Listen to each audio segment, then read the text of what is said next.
Hello friends. Did you know that nearly 80% of those who watch my videos aren't subscribed? If you enjoy the content, I'd truly appreciate it if you hit that subscribe button. It helps a lot. Also, don't forget to leave a like and share your thoughts in the comments. Your interaction not only supports the channel's growth, but also helps these stories reach more people. Thank you all for being here. By the way, where are you watching from? Let me know in the comments.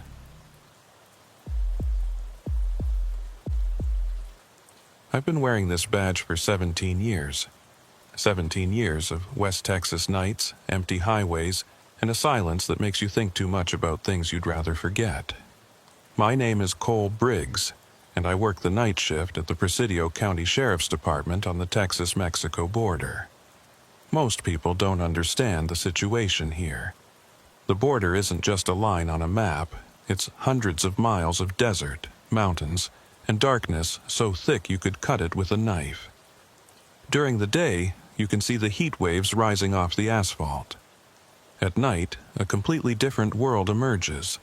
A world where things that don't make sense during the day happen. The night this all started was August 14th, 2021. I remember because it was 2 days before my daughter's birthday, and I was supposed to pick up her present during my meal break. Never got the chance. I was running patrol along Highway 67, about 15 miles south of Marfa.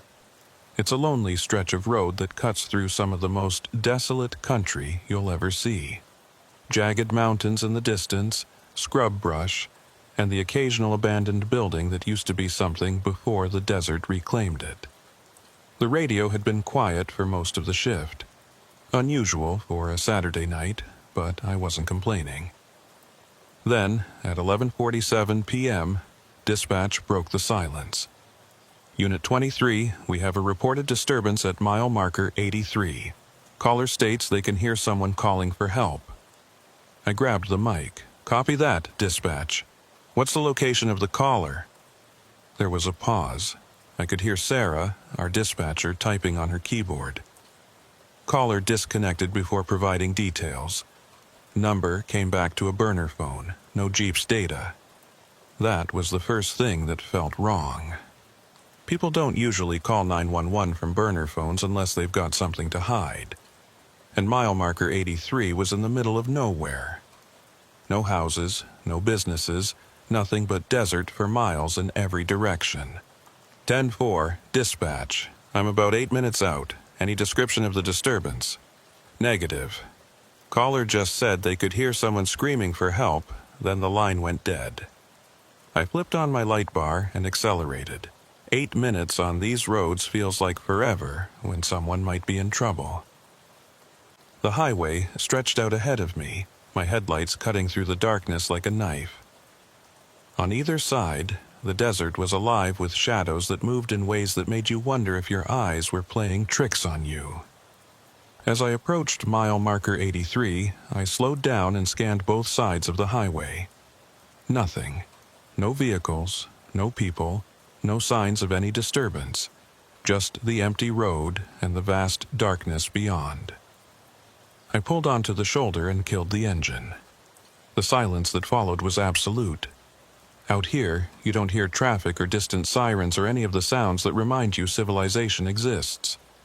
Just wind, the occasional coyote, and your own breathing. I stepped out of the cruiser and stood there listening. The night air was still warm from the day's heat, probably in the high 80s. My hand rested on my service weapon as I surveyed the area with my flashlight. That's when I heard it. A voice, faint and distant, calling out from somewhere in the desert. "Help! Please! Someone!" The voice was coming from the east, maybe a quarter mile off the highway. I grabbed my radio. Dispatch, Unit 23. I've got a possible victim calling for help, approximately 400 yards east of mile marker 83. I'm going to investigate on foot. Copy that, Unit 23. Do you need backup? I hesitated. The nearest deputy was at least 25 minutes away. If someone was hurt out there, they might not have that kind of time. Negative for now. I'll advise if the situation changes. I took my heavy-duty flashlight and started walking into the desert. The terrain was rough. Loose rocks, patches of prickly pear cactus, and small arroyos that could twist your ankle if you weren't careful. The voice kept calling out, always sounding like it was just ahead, just beyond the reach of my flashlight. After about 10 minutes of walking, I stopped and listened again.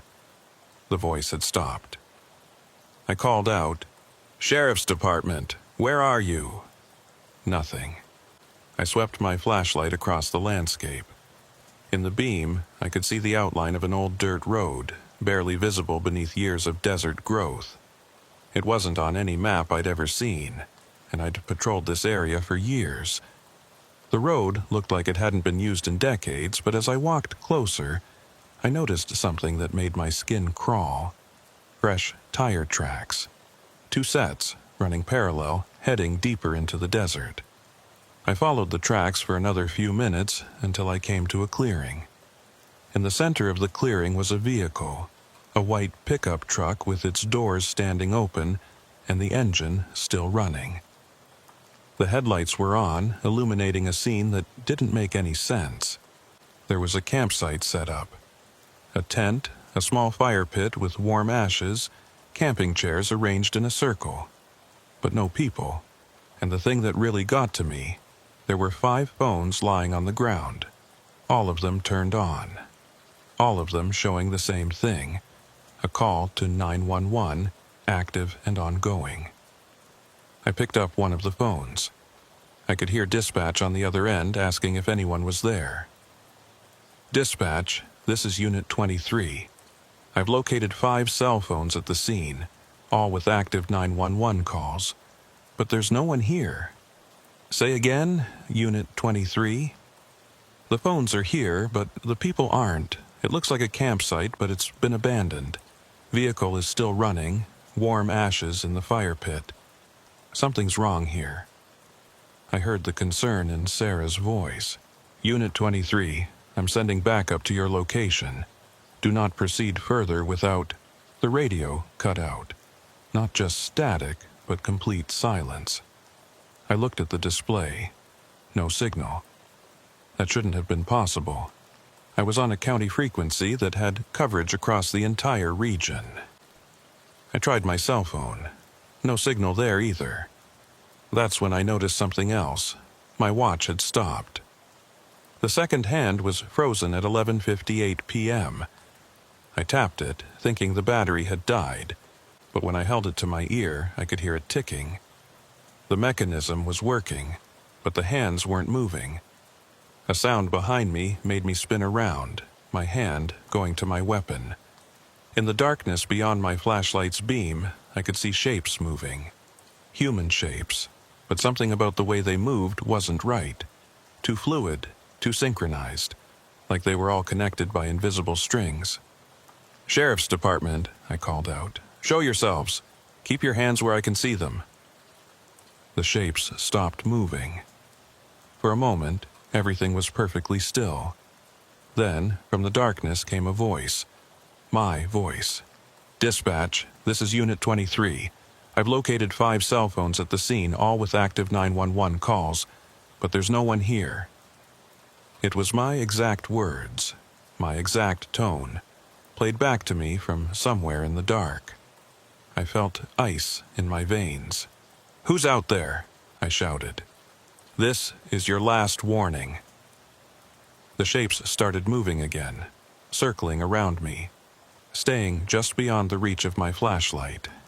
And then I heard another voice. Sarah's voice from the dispatch, but it was coming from the darkness, not my radio. "Unit 23, I'm sending backup to your location. Do not proceed further without..." The words cut off exactly where they had before. And then silence. I backed toward the pickup truck, keeping my flashlight moving, trying to track all the shapes at once. There were more of them now, at least a dozen, all moving in that same unsettling way. My foot hit something on the ground. I looked down and saw a piece of paper, weighted down with a rock. In the beam of my flashlight, I could see handwriting. My handwriting. I picked it up with shaking hands and read the words I'd apparently written but had no memory of writing. Deputy Briggs, you're not supposed to be here yet. Go back to your vehicle. Forget what you've seen. This is not your jurisdiction. Not my jurisdiction.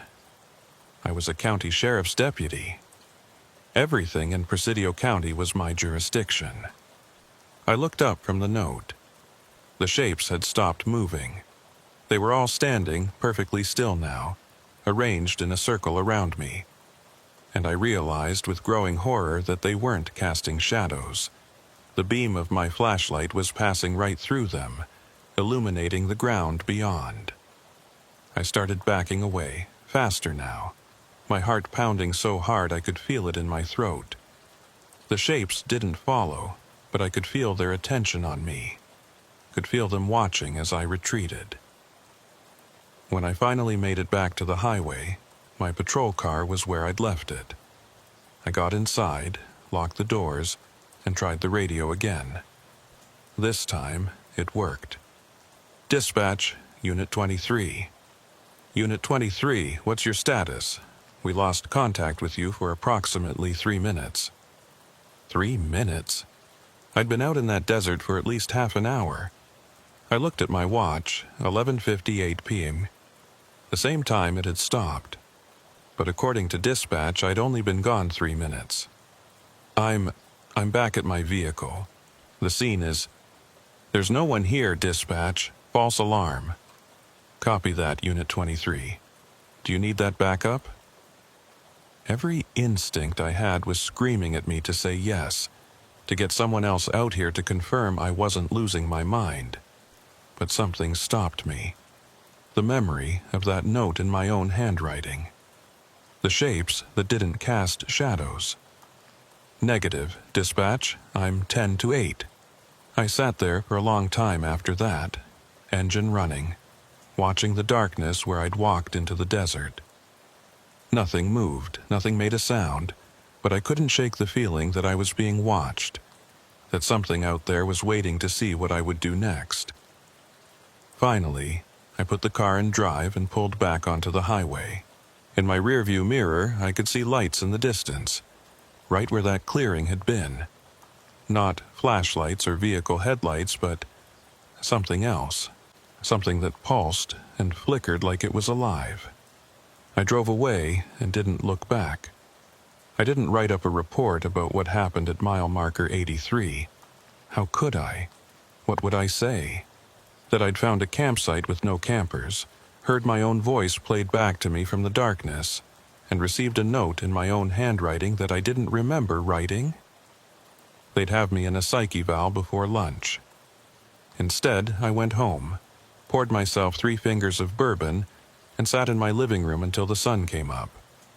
I kept telling myself it was stress, exhaustion, maybe dehydration. The mind plays tricks on you out in the desert at night. Every cop knows that. But I couldn't explain the tire tracks. Couldn't explain the phones, all showing active 911 calls. Couldn't explain how 30 minutes had passed for me, while dispatch insisted it had only been 3. I called in sick the next day. First time in 7 years. Spent the day trying to distract myself with normal things. Grocery shopping, lawn work, returning my daughter's birthday gift because I'd missed her party.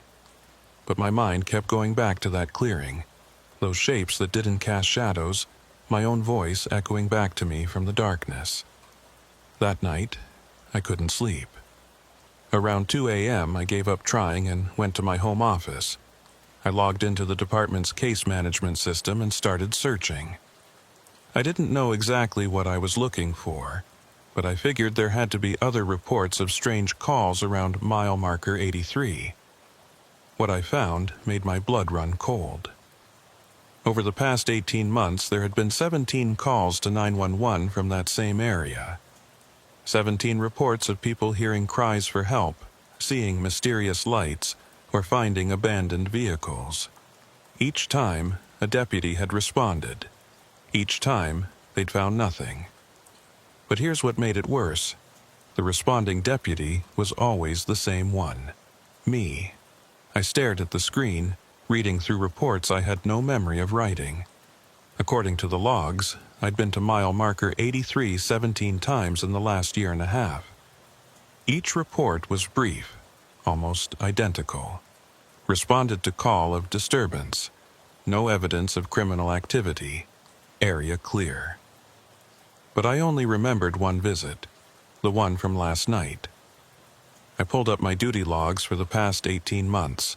Sure enough, each time I'd supposedly responded to mile marker 83, there was a gap in my log entries. Sometimes 15 minutes, sometimes half an hour. Time I couldn't account for. My hands were shaking as I reached for my phone. I needed to talk to someone about this. But who? Who do you call when you're a cop and you think you're losing your mind? That's when my phone rang. Unknown number. I almost didn't answer, but something made me pick up. Hello? Static, then a voice. My voice. Deputy Briggs, you're looking in the wrong place.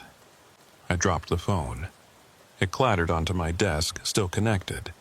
I could hear breathing on the other end, my own breathing somehow coming through the speaker. Who is this? I demanded. You know who this is. You've always known. This isn't funny. I'll trace this call. You can't trace what doesn't exist. Just like you can't explain what happened at mile marker 83. Just like you can't explain the 17 visits you don't remember. I grabbed the phone. What do you want? I want you to stop looking. Stop trying to make sense of it. Some things aren't meant to be understood, Deputy Briggs. Some things exist in the spaces between the seconds on your watch. In the miles that aren't on any map. In the calls that come from phones that shouldn't work. That's not. Your watch stopped at 11:58 p.m. last night. But if you check the logs, dispatch has you back in your vehicle at 11:58 p.m., same minute. How is that possible, Deputy? How can you be in two places at the same time? I couldn't answer. The question hung in the air like smoke. Go back to mile marker 83, the voice continued. But this time, don't look for the clearing. Look for what's beyond it. Look for the road that doesn't exist. The line went dead. I sat there for a long time, staring at my phone. Every rational part of my brain was telling me this was some kind of elaborate prank, that someone was messing with me. But I'd heard my own voice on that call, and I knew that it wasn't a recording. It was somehow me, talking to myself from somewhere else. The next night, I went back to work. I tried to act normal, took my regular patrol route, responded to a few routine calls. But I kept finding myself driving past mile marker 83, slowing down, looking for any sign of that dirt road I'd followed into the desert. Around 10 p.m., dispatch called me. Unit 23, we've got another report near mile marker 83. Caller says they can see lights moving in the desert, approximately half a mile east of the highway. My heart started pounding. Copy that, dispatch. What's the caller's information? Same as before. Burner phone, disconnected before we could get details. I pulled onto the shoulder near mile marker 83 and sat there with my engine running, trying to decide what to do. Part of me wanted to call in sick, to refuse the call, to never come back to this stretch of highway again. But I was a cop. This was my job. And something was happening out here that I needed to understand. I grabbed my flashlight and started walking into the desert, following the same path I'd taken before. This time, I was ready. I had my phone recording video, my body camera activated, a spare radio clipped to my belt in case the first one cut out again. The old dirt road was exactly where I remembered it. Tire tracks still visible in the sand. I followed it to the clearing, expecting to find the white pickup truck and the abandoned campsite. But it was all gone. No truck, no tent, no phones lying on the ground. The clearing was completely empty except for a single object in the center, a mile marker sign. Not one from the highway, but an old wooden post with hand-carved numbers. Mile marker 0. I walked over to it, my flashlight beam shaking in my hand. The wood was weathered and old, but the carving was clear. 0. The mile marker that shouldn't exist. Beyond the sign, I could see what looked like another road. Not a dirt track this time, but an actual paved road. 2 lanes, with faded yellow lines down the center. A road that definitely wasn't on any map, because according to every map I'd ever seen, there was nothing out here but open desert for miles. I stepped onto the pavement. It felt solid under my boots, real. I started walking, following the road as it curved around a small hill. And that's when I saw the lights. They were coming from a building about 100 yards ahead, a small structure that looked like an old border patrol station. But it couldn't be. The nearest checkpoint was 15 miles south, and I knew the location of every official installation in my jurisdiction. As I got closer, I could see vehicles parked outside. Police cruisers, but not from any department I recognized. The paint scheme was wrong. The light bars were an older model, and the unit numbers didn't match any agency I knew. There were people moving around inside the building. I could see them through the windows, officers in uniform, sitting at desks, talking on phones, doing paperwork. A normal night shift at a rural station. I walked up to the front door. There was a plaque mounted beside it. Presidio County Sheriff's Department, Border Station 7, established 1947. Border Station 7 didn't exist. Had never existed. I'd been with the department for 17 years, and I'd never heard of a Station 7. I tried the door. It was unlocked. The inside of the building was like stepping back in time. Old metal desks, rotary phones, filing cabinets that probably hadn't been manufactured since the 1970s. And the officers, they were all wearing uniforms that were decades out of date. The style, the badges, even the weapons they carried were from a different era. None of them looked up when I walked in. They just kept working, typing on manual typewriters, filling out reports by hand, talking on those old phones, like I wasn't even there. "Excuse me," I said. "I'm Deputy Briggs, Presidio County. Can someone tell me what's going on here?" No response. Not even a glance in my direction. I walked over to the nearest desk. The officer sitting there was maybe in his 50s, gray hair, weathered face. He was writing a report, and I could see the date at the top of the page.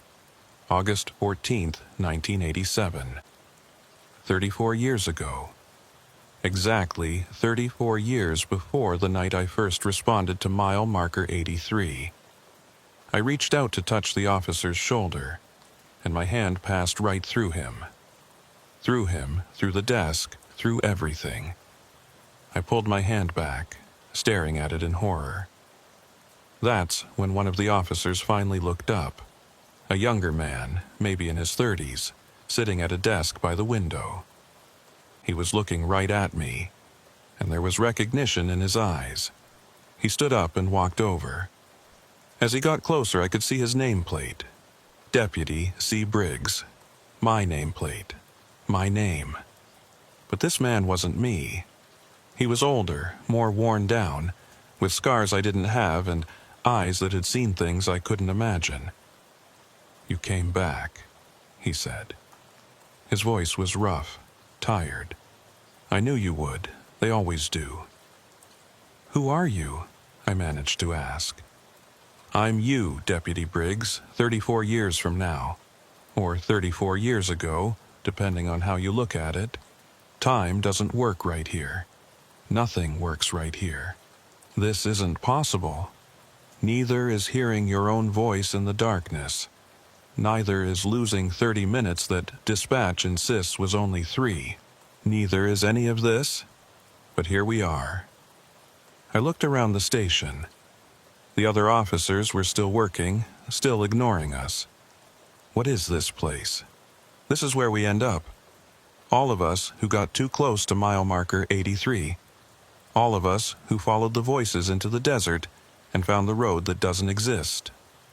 He gestured to the other officers. Some of them have been here since the 1950s. Some since last month. Time doesn't mean anything here. But I'm still out there. I'm still working my shift. Are you? How do you know? Maybe you're out there walking through the desert, and this is the real you.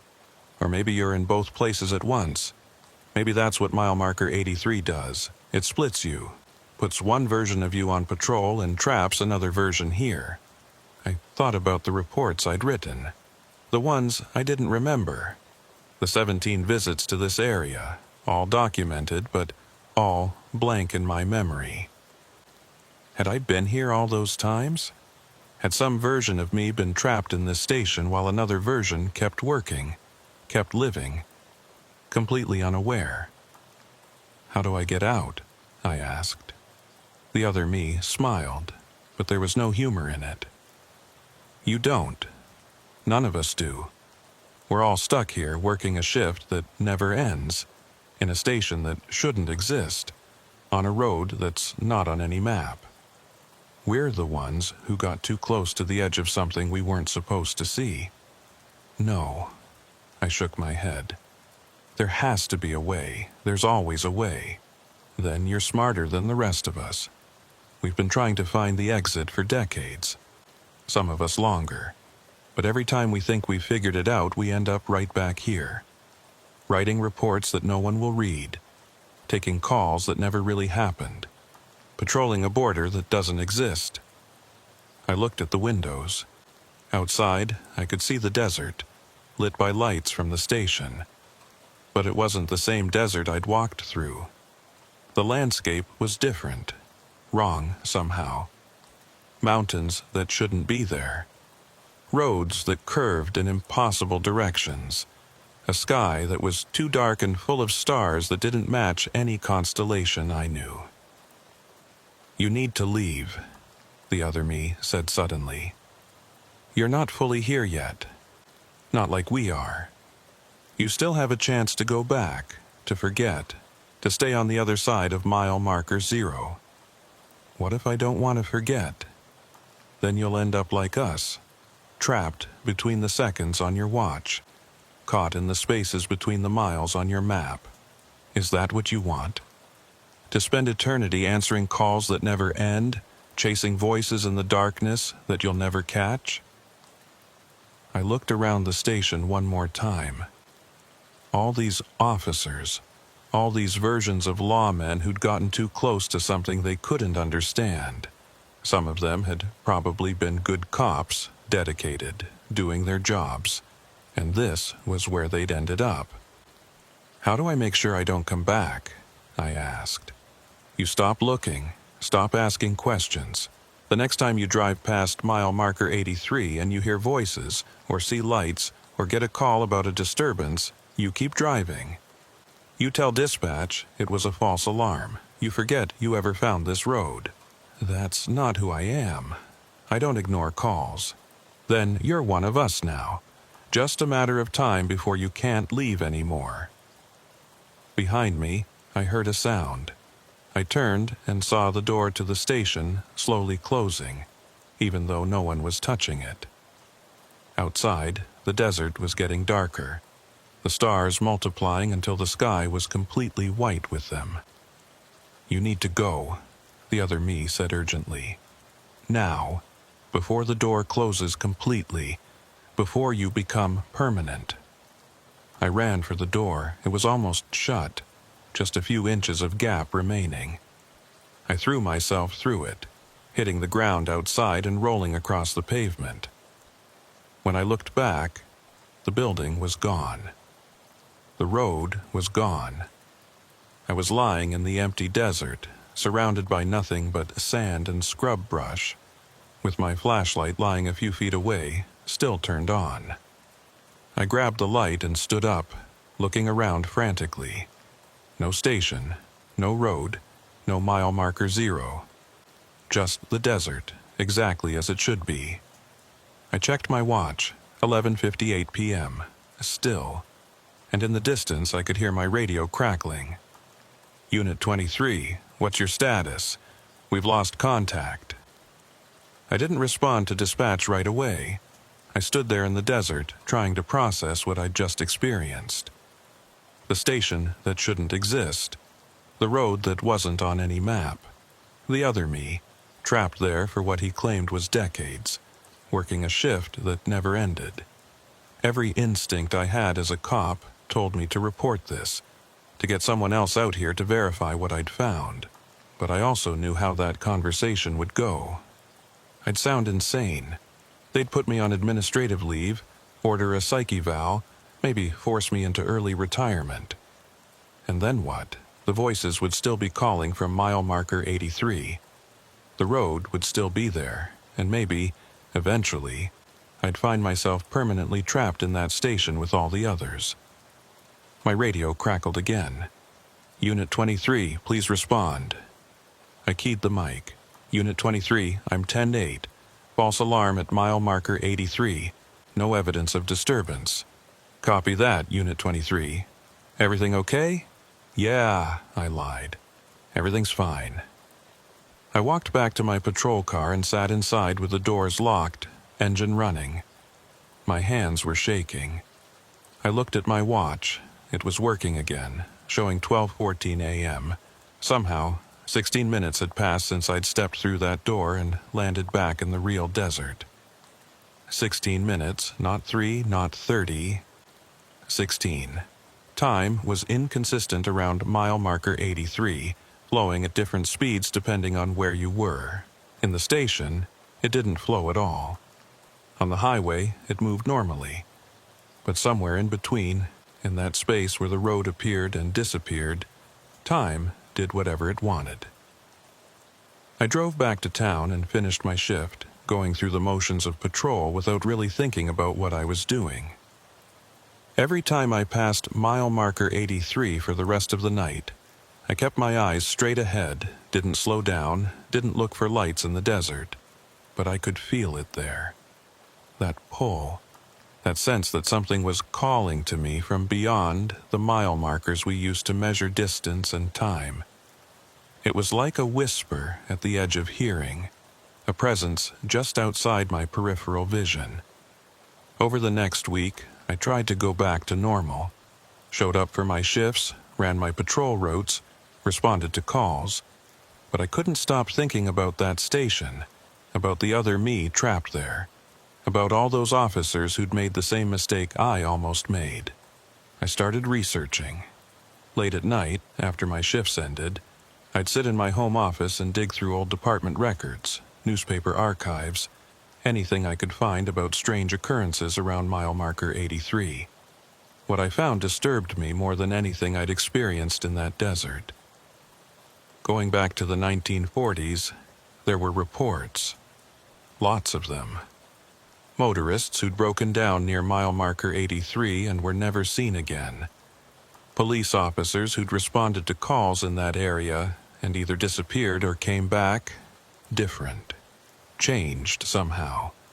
There were even a few documented cases of officers who'd filed reports about finding a border patrol station that shouldn't exist. Those officers didn't last long with the department. Some resigned, some were forced out. A few ended up in psychiatric facilities. And then I found something that made everything click into place. A newspaper article from 1947, buried in the archives of the Marfa Sentinel. The headline read, Border Patrol Station 7, Lost in Desert Storm. According to the article, Border Station 7 had been a remote checkpoint established in 1945, about 15 miles east of Highway 67. In July of 1947, a massive dust storm had hit the region, one of the worst on record. When the storm cleared, Station 7 was gone. Not destroyed, gone. The building, the vehicles, even the access road had vanished. Search parties were sent out, but they found nothing. No debris, no bodies, no evidence that the station had ever existed. 6 officers had been working at Station 7 when it disappeared. All of them were declared dead. But there was a note at the end of the article that caught my attention. Several search party members reported hearing radio transmissions from the missing officers for weeks after the station disappeared. Investigators attributed these reports to atmospheric interference and grief-induced hallucinations. I sat back in my chair, my mind racing. The station I'd found wasn't a hallucination or a parallel dimension or whatever else I'd been imagining. It was Station 7, still there, still functioning, still staffed by officers who thought they were working a normal shift.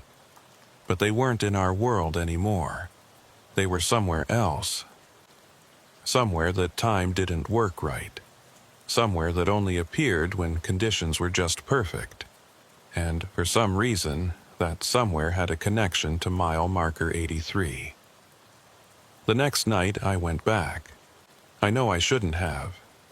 The other me had warned me to stay away, to forget what I'd seen. But I couldn't. I needed to understand. I needed to know if there was a way to help those officers, to bring them back, to close whatever door had opened in that desert in 1947. This time, I came prepared. I had extra batteries for my flashlight, multiple radios, my cell phone fully charged, a GPS unit, even a compass. I documented everything, took photos of the mile markers, recorded video of the drive, made detailed notes about exactly where I was and what time it was. I parked at mile marker 83 at 11 o'clock p.m. I figured if things went wrong at 11:58, if that was somehow the critical moment, I'd have almost an hour to get out. The walk into the desert was easier this time. I knew where I was going. Within 20 minutes, I found mile marker 0 and the road that led to Station 7. The building looked exactly the same as before. Lights on, vehicles parked outside, officers visible through the windows. But this time, I didn't go inside. Instead, I walked around the perimeter looking for any clue about how this place existed, any weakness in whatever force was keeping it here. That's when I noticed something strange. The building wasn't casting a shadow. The lights from inside should have created shadows outside, especially from the vehicles and equipment, but there were none. It was like the station existed in its own pocket of light, separate from the darkness around it. I pulled out my phone and tried to take a photo. The camera wouldn't focus. Every picture came out blurred, distorted, like the station was vibrating at a frequency my phone couldn't capture. You came back. I spun around. The other me was standing behind me. But he looked different, more transparent, more like a ghost than a person. And he looked tired in a way that went beyond physical exhaustion. I had to, I said. I need to understand what's happening here, need to know if there's a way to help you. Help us? He laughed, but there was no humor in it. We're beyond help, Deputy. We're not really here anymore. We're echoes. Recordings of officers who used to exist, playing on repeat for eternity. That's not true. You're talking to me right now. You're aware. You're real. Am I? Or are you just hearing what you need to hear? Maybe I'm nothing more than your own mind trying to make sense of something that can't be understood. I stepped closer to him. If you're not real, how did you know I'd come back? How did you warn me before? He was quiet for a moment. Because I remember doing the same thing. Remember standing where you're standing, talking to an older version of myself, asking the same questions. This is the pattern, Deputy Briggs. This is how it works. You find the station, you talk to yourself, you try to understand, and eventually you become part of it. No, I shook my head. I'm not going to accept that. There has to be a way to break the pattern, to close this place down and free everyone trapped here. Then you're going to need to understand what mile marker 83 really is. He gestured to the desert around us. "This isn't a place, Deputy. It's a threshold. A point where our world and something else overlap. In 1947, when that dust storm hit Station 7, it pushed the building across that threshold, trapped it in between, and ever since then this spot has been thin, weak, a place where the boundary can be crossed if conditions are right." "What kind of conditions?" "Time, always time. It happens at 11:58 p.m., because that's when the storm hit Station 7. That's when the building crossed over. And for 2 minutes, from 11:58 to midnight, this place becomes accessible. You can find the road, you can enter the station. But if you're still here when midnight hits, you're trapped. Forever. Working a shift that never ends. Taking calls from a world you can no longer reach. We're all stuck at 11:58, Deputy. All of us. That's our eternity." I looked at my watch. 11:43 p.m. 15 minutes until the critical moment. 15 minutes to figure out if there was any way to change this. "What if someone was here at 11:58 but didn't enter the station?" I asked. "What if they stayed outside, on the road? Then they'd see the truth, see what really happened to Station 7, see how it crossed over. And could they stop it? Could they reverse it?" He looked at me for a long moment. "No one's ever tried. Everyone who comes here either enters the station or runs away. You'd be the first to just watch." I made a decision then. Maybe it was stupid. Maybe it was the kind of choice that gets people killed or trapped in places that shouldn't exist. But I was tired of running from answers. Tired of living with questions that kept me awake at night. "I'm going to stay," I said. "I'm going to watch what happens at 11:58. And if there's any chance at all of closing this place down, I'm going to take it." The other me smiled. For the first time since I'd met him, he looked almost hopeful. "Then good luck, Deputy. Maybe you'll be smarter than the rest of us. Maybe you'll find what we couldn't." He turned and walked back toward the station. As he reached the door, he paused and looked back at me. "One more thing. If you do manage to close this place down, if you somehow break the pattern, we'll finally be able to rest. All of us. We'll finally get to end our shift." Then he went inside, and I was alone on that impossible road, waiting for 11:58 p.m. I stood on that road that shouldn't exist and watched my watch tick toward 11:58. Every second felt like an hour. My hand kept drifting toward my radio, toward my phone, reaching for that familiar comfort of knowing I could call for help if I needed it. But I didn't. Some part of me understood that this was something I had to face alone. At 11:55, the air started to change. It got colder, heavier, like the atmosphere itself was holding its breath. The lights in Station 7 began to flicker. Through the windows, I could see the officers inside moving slower, their actions becoming jerky and repetitive, like a video skipping frames. 11:56. The stars overhead started to shift, not moving across the sky the way stars normally do, but rearranging themselves into patterns I'd never seen before. The desert around me began to blur at the edges, like reality itself was losing focus. 11:57. I heard the wind, not the normal desert wind, but something massive, something that sounded like it was coming from every direction at once. The dust storm from 1947, still happening, still raging, caught in an eternal loop just like the officers in the station. And then 11:58 hit. The world split open. I don't have better words for it. The desert, the station, the road, everything fractured like a broken mirror. And I could see through the cracks. I could see 1947. See the original Station 7 in the moment the dust storm hit. I could see the officers running inside, trying to escape the wall of sand and wind bearing down on them. I could see the building starting to fade, starting to cross over into wherever it ended up. But I could also see other times, other moments. I saw myself, dozens of versions of myself, standing in this same spot across different years. Some of them were older, some younger. Some were wearing different uniforms, carrying different weapons. All of them watching, all of them trying to understand. And behind all of it, beneath all of it, I saw what mile marker 83 really was. It wasn't a place or a threshold or any of the things I'd been thinking. It was a scar, a wound in time itself, created when Station 7 had been torn from one moment and scattered across all moments. The dust storm had done more than destroy a building. It had punched a hole through the fabric of everything, creating a spot where past and present and future all existed at once.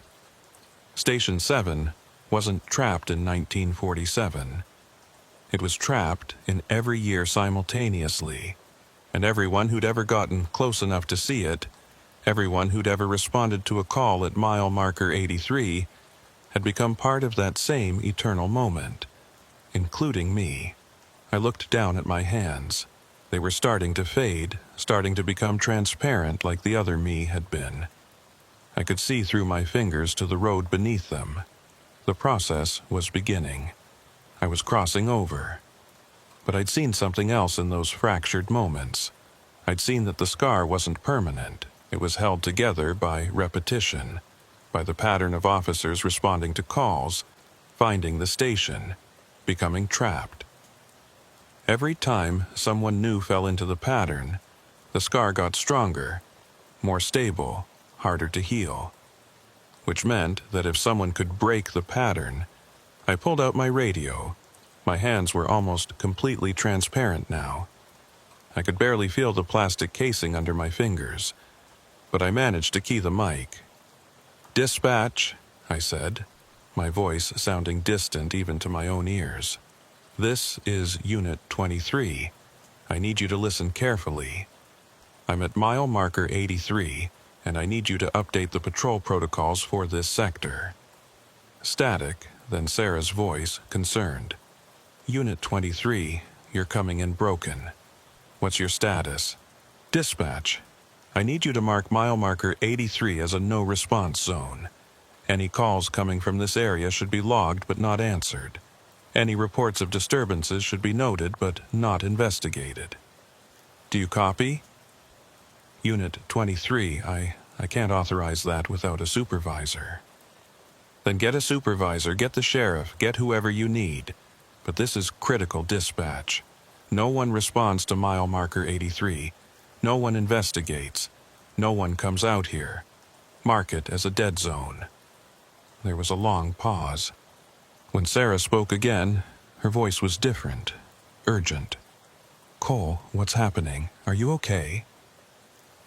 I looked down at myself. I was barely there anymore, just an outline of a person filled with desert air. But the scar around me was starting to change. The fractured images were becoming less stable, flickering in and out. By removing myself from the pattern, by refusing to complete the cycle, I was weakening it. "I'm ending my shift," I said into the radio. Tell Emma that I'm sorry I missed her birthday. Tell her Daddy had one more call to answer." "Cole, wait." I dropped the radio and walked toward the Station 7. The building was starting to fade too, becoming more translucent with each step I took. Inside, I could see the officers looking around in confusion as the walls around them began to dissolve. The other me was standing in the doorway. He looked solid again, real again, but different. Younger somehow, like the weight of those eternal years was lifting. "You did it," he said. "You broke the pattern. The scar is closing." "What happens to all of you?" I asked. "We get to finish our shift. We get to go home." He looked past me, out at the desert that was becoming more real as the station became less so. "We get to rest." Behind him, the other officers were standing up from their desks, setting down their phones, closing their report books. They all looked tired but relieved, like people finishing a long day of work. One by one, they walked toward the door, toward the desert that was no longer trapped in 1947. As each officer stepped outside, they faded completely, dissolving into the night air like smoke. But they were smiling. After decades of being caught in that eternal moment, they were finally free. The other me was the last one left. He stood in the doorway looking at me. "Thank you, Deputy Briggs, for being brave enough to stay, for being smart enough to see what needed to be done. Will I?" I looked down at my hands. They were almost gone now. "Will I make it back? I don't know. You're part of the scar too now, part of the moment that's closing. But maybe if you run, if you get back to your patrol car before midnight hits, before the scar closes completely." I checked my watch. 11:59 p.m. 1 minute. I ran. I ran back down that impossible road, my feet barely touching the pavement that was already starting to disappear. I ran past mile marker 0, which was crumbling into dust even as I passed it. I ran through the desert that was rearranging itself around me, mountains appearing and disappearing, the terrain changing with every step. Behind me, I could hear Station 7 collapsing. Not with a crash, but with a sound like a sigh, like something that had been holding its breath for 70 years, finally letting go. I could see my patrol car ahead, parked where I'd left it on the shoulder of Highway 67. It looked so normal, so real, so solid compared to everything else around me. I pushed harder, running faster than I'd ever run in my life, racing against the second hand on my watch. 58 seconds, 59, midnight. I dove toward my patrol car and everything went white. When I came to, I was sitting in my cruiser with my head against the steering wheel and the engine running. My radio was squawking. "Unit 23, please respond. Unit 23, we need confirmation of your status." I grabbed the mic with the hands that were solid again, real again. "Unit 23, I'm here, dispatch. I'm okay." "Copy that, Unit 23. You've been off the air for 43 minutes. We were about to send backup." 43 minutes. I looked at my watch. 12:43 a.m. I'd lost almost an hour, but I was back. I was real. I was alive. I looked in my rearview mirror, back toward where mile marker 83 should be. But something was different. The desert looked wrong. Too empty, too normal. Like something that had been there for a long time was now missing. I put the car in gear and drove north, away from that spot. I didn't look back again. That was 4 years ago. I'm retired now, living in Albuquerque. I don't talk about what happened that night. Who would believe me? A story about a road that doesn't exist, a station trapped in time, and a scar in reality that was held together by the pattern of officers making the same mistake over and over. But sometimes, late at night, I drive out into the desert. Not to Texas, but to the empty places in New Mexico, Arizona, Nevada. Places where the stars are bright and the roads are long and you can go hours without seeing another soul. And sometimes, just sometimes, I see things. Mile markers that shouldn't exist. Roads that aren't on any map.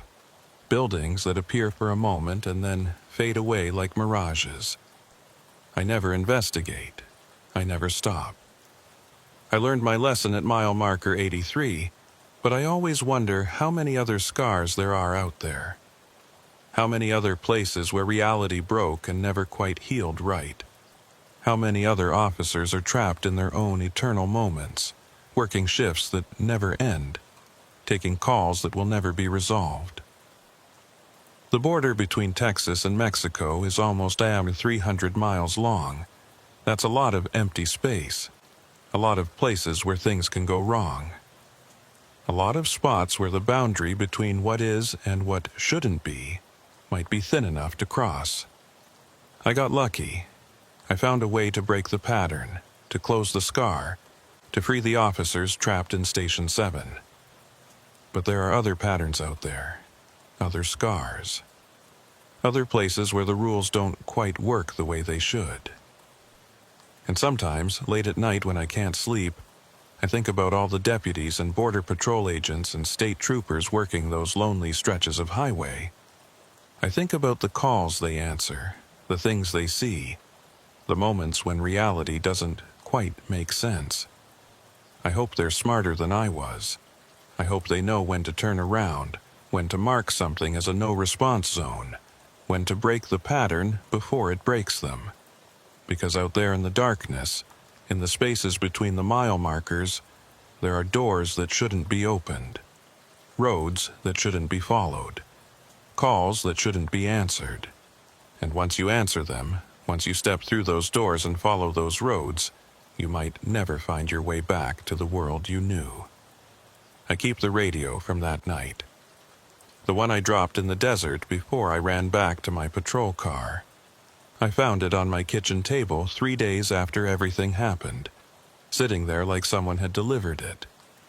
When I turn it on, I sometimes hear voices. Officers calling in their positions, reporting their status, asking for backup. But when I check the frequencies, they're all empty. Dead air. The voices are coming from somewhere else, somewhere that exists in the spaces between the seconds on my watch. I never respond, never key the mic, never try to talk back, because I know that if I answer that call, I might end up right back where I started. Standing on a road that doesn't exist, watching my watch tick toward 11:58, waiting for the moment when reality splits open, and I have to choose whether to run or stay. And next time, I might not be fast enough. Next time, the scar might not close. Next time, I might become one of those voices on the radio, calling out from a place that no one can reach, working a shift that never ends. So I keep the radio off most days. Keep it locked in a drawer where I don't have to see it or hear it or think about what it represents. But some nights, when the desert is quiet and the stars are bright, I take it out. I hold it in my hands and listen to the silence, broken only by those distant voices, still working, still patrolling, still answering calls that will never be resolved. And I remember that for 2 minutes every night, from 11:58 p.m. to midnight, there are places along the border where the boundary between worlds grows thin. Places where you can see things that shouldn't be there. Roads that aren't on any map. Buildings that exist in all times and no time simultaneously. The smart thing would be to forget, to never think about mile marker 83 again, to file that night away as a hallucination or a stress reaction or anything other than what it really was. But I can't forget, because somewhere out there, right now, another deputy is probably getting a call about a disturbance near a remote mile marker. Another officer is probably walking into the desert, following voices they shouldn't be able to hear, finding roads they shouldn't be able to see. And when they check their watch at 11:58 p.m., they'll have to make the same choice I did. Run or stay. Break the pattern or become part of it. I hope they choose wisely. I hope they're faster than I was. I hope they make it back before midnight. But deep down, I know the truth. The scars are still out there. The patterns still repeat. And somewhere, in the spaces between the mile markers and the minutes, Station 7 might be gone. But something else has probably already taken its place. That's just the nature of the border, the nature of those thin places where our world touches something we were never meant to see. And as long as there are officers working those lonely night shifts, answering calls in the darkness, driving roads that stretch into infinity, the patterns will continue. The scars will form. And every once in a while at exactly 11:58 p.m., reality will split open just enough for someone to see what lies beneath. I just hope they're smart enough to look away, because once you've seen it, once you've stood in that moment between seconds and watched the world fracture around you, you can never quite unsee it, and you spend the rest of your life wondering if you're really here, really real, or if some part of you is still standing on that impossible road, trapped in a moment that never ends, working a shift that has no morning. That's my story. That's what happened at mile marker 83. Believe it or don't, I don't care anymore. I just hope you never get a call from that stretch of highway. And if you do, keep driving. Don't stop. Don't investigate. And whatever you do, don't check your watch at 11:58 p.m. Because some patterns, once you see them, you can never break free. And some shifts never really end.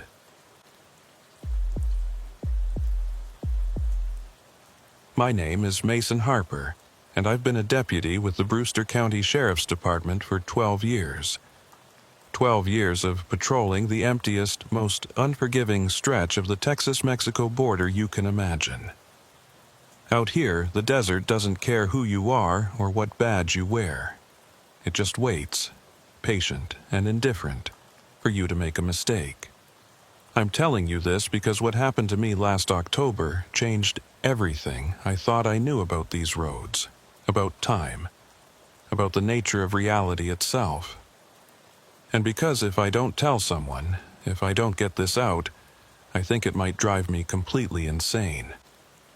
It started on October 23rd, 2021. A Tuesday night, unusually cold for that time of year. I remember checking the thermometer on my dashboard as I started my shift. 54 degrees, with a forecast calling for clear skies and a full moon. Perfect conditions for patrol work. Good visibility. Cool enough that you could work without sweating through your uniform, but not so cold that your fingers went numb when you had to handle equipment.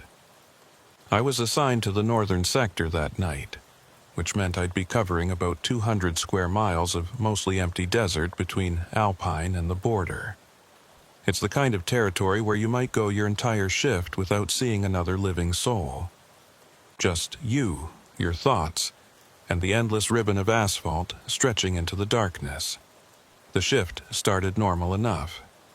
I checked in with dispatch at 10 p.m., ran through my equipment check, and headed out on my usual route. Highway 118 south, then east on Ranch Road 2627, looping back north through a series of unnamed dirt roads that connected remote ranches and oil pump stations. I'd driven this route hundreds of times. I knew every turn, every cattle guard, every place where flash floods had washed out the shoulder and left deep ruts in the road. I could probably drive it blindfolded if I had to. Around 11:30 p.m., I was heading north on one of those unnamed dirt roads. Locals called it the Miller Track, after the family that had owned the land back in the 1950s. It was a straight shot for about 15 miles, cutting through flat scrubland dotted with mesquite and creosote bushes. Nothing out there but jackrabbits and the occasional coyote. That's when I saw it. A road branching off to the east. A paved road, 2 lanes, with fresh yellow lines down the center, and what looked like newly installed reflectors along the shoulder. I slowed down, confused. There was no paved road here. I'd driven past this exact spot at least twice a week for 12 years, and there had never been anything but open desert on the east side of Miller Track. I pulled over and got out of my cruiser, leaving the engine running and the headlights on. The new road was right there, clear as day in my headlights. Not a dirt track or a ranch access road, but an actual, paved highway that looked like it had been built within the last year. I walked up to where the roads intersected. There was even a road sign, the official green and white kind that the State Highway Department uses. It read, Border Patrol Route 19, Authorized Vehicles Only. Border Patrol Route 19. I'd never heard of it. And I knew every official road, every patrol route, every access point in my sector. This wasn't on any map. This wasn't in any of the briefings. This road did not exist. But here it was, solid and real under my boots. I pulled out my phone and opened the GPS mapping app. According to the satellite view, I was standing in the middle of empty desert. The Miller track showed up clearly, but there was no indication of any intersecting road, just blank terrain. I switched to the county road map we kept in our patrol vehicles. Same thing. Miller track was marked, but nothing crossed it at this location. I grabbed my radio. "Dispatch, this is Unit 17. I'm on Miller track about 8 miles north of the 1 and 18 junction. I've got a question about the roads in this sector." Static, then Karen's voice. Karen had been our night dispatcher for 6 years, and she knew the county's road system as well as any of us. "Go ahead, Unit 17. "Karen, is there a Border Patrol Route 19 out here? Paved road, looks fairly new. Intersecting Miller track?" There was a pause. "Negative, Unit 17. I'm not showing any Border Patrol Route 19 in the system. And there's definitely no paved roads crossing Miller track in that area. You sure about your location?" I looked at my GPS unit mounted on the dashboard. The coordinates matched exactly where I thought I was. "I'm sure. I'm looking right at it. Paved road, road sign, the whole deal." "Stand by, Unit 17. I could hear her typing, probably pulling up satellite imagery and road databases. While I waited, I walked a little way down the new road. The pavement was smooth, recently laid. I could still smell that distinct asphalt smell, like the road had been finished within the last few months. About 50 yards down there was another sign. "BP Station 19, 3 miles. A Border Patrol station, 3 miles away. On a road that didn't exist, leading to a facility that wasn't on any map. Karen came back on the radio. "Unit 17, I'm not finding anything in the system. No Border Patrol Route 19, no station with that designation. Are you sure this isn't a private road? Maybe a ranch access? It's got State Highway Department signage, and it says authorized vehicles only. This looks official, Karen. Hold on, let me check with the Border Patrol dispatcher." I waited, standing in the middle of that impossible road, feeling the night air getting colder. The full moon was rising now, casting everything in that strange silver light that makes the desert look like an alien landscape. 5 minutes later, Karen came back. "Unit 17, Border Patrol has no record of a Route 19 or any station with that designation in Brewster County. They're saying their nearest facility to your location is the checkpoint on 118, about 40 miles south." "Copy that," I said, but I wasn't sure what to make of it. The road was here. The signs were here. This wasn't a hallucination or a mistake. This was real. "Do you want me to send backup to your location?" Karen asked. I thought about it. What would I tell another deputy? That I'd found a road that shouldn't exist? That there was a Border Patrol station 3 miles away that wasn't in anyone's database? Negative. I'm going to check it out. I'll report back in 15. "Copy that, Unit 17. Be careful." I got back in my cruiser and turned onto Border Patrol Route 19. The transition from dirt to pavement was seamless. No bump or change in elevation. Just smooth, new asphalt under my tires. The road ran straight east for about a mile, then started to curve slightly to the north. On either side, the desert looked normal. Scrub brush, occasional rocks, the same landscape I'd been patrolling for 12 years. But something felt off. The shadows were wrong somehow, falling at angles that didn't quite match the position of the moon. At the 2-mile mark, I passed another sign. "BP Station 19, 1 mile. My hands were gripping the steering wheel tighter than they should have been. Every instinct I'd developed over 12 years of police work was telling me something was wrong, that I should turn around and get back to Miller Track. But I kept driving. I needed to know what was at the end of this road. The station appeared suddenly, rising out of the desert like it had always been there. It was a standard Border Patrol facility, low, rectangular building with a flat roof, painted in that distinctive green and white color scheme. There were several vehicles parked outside, 2 Border Patrol SUVs, what looked like an administrative sedan, and a maintenance truck. Lights were on inside the building. I could see people moving around through the windows. I pulled into the parking area and sat there for a moment, trying to decide what to do. This facility looked real. The vehicles looked real. The people inside looked real. But according to every database, every map, every official source, none of this should exist. I got out of my cruiser and walked toward the main entrance. There was a plaque mounted beside the door. U.S. Border Patrol Station 19, established 2019. 2 years ago. A fully operational Border Patrol station had been built 2 years ago, and somehow no one in the county sheriff's department knew about it. I pushed open the door and stepped inside. The interior was exactly what you'd expect from a Border Patrol facility.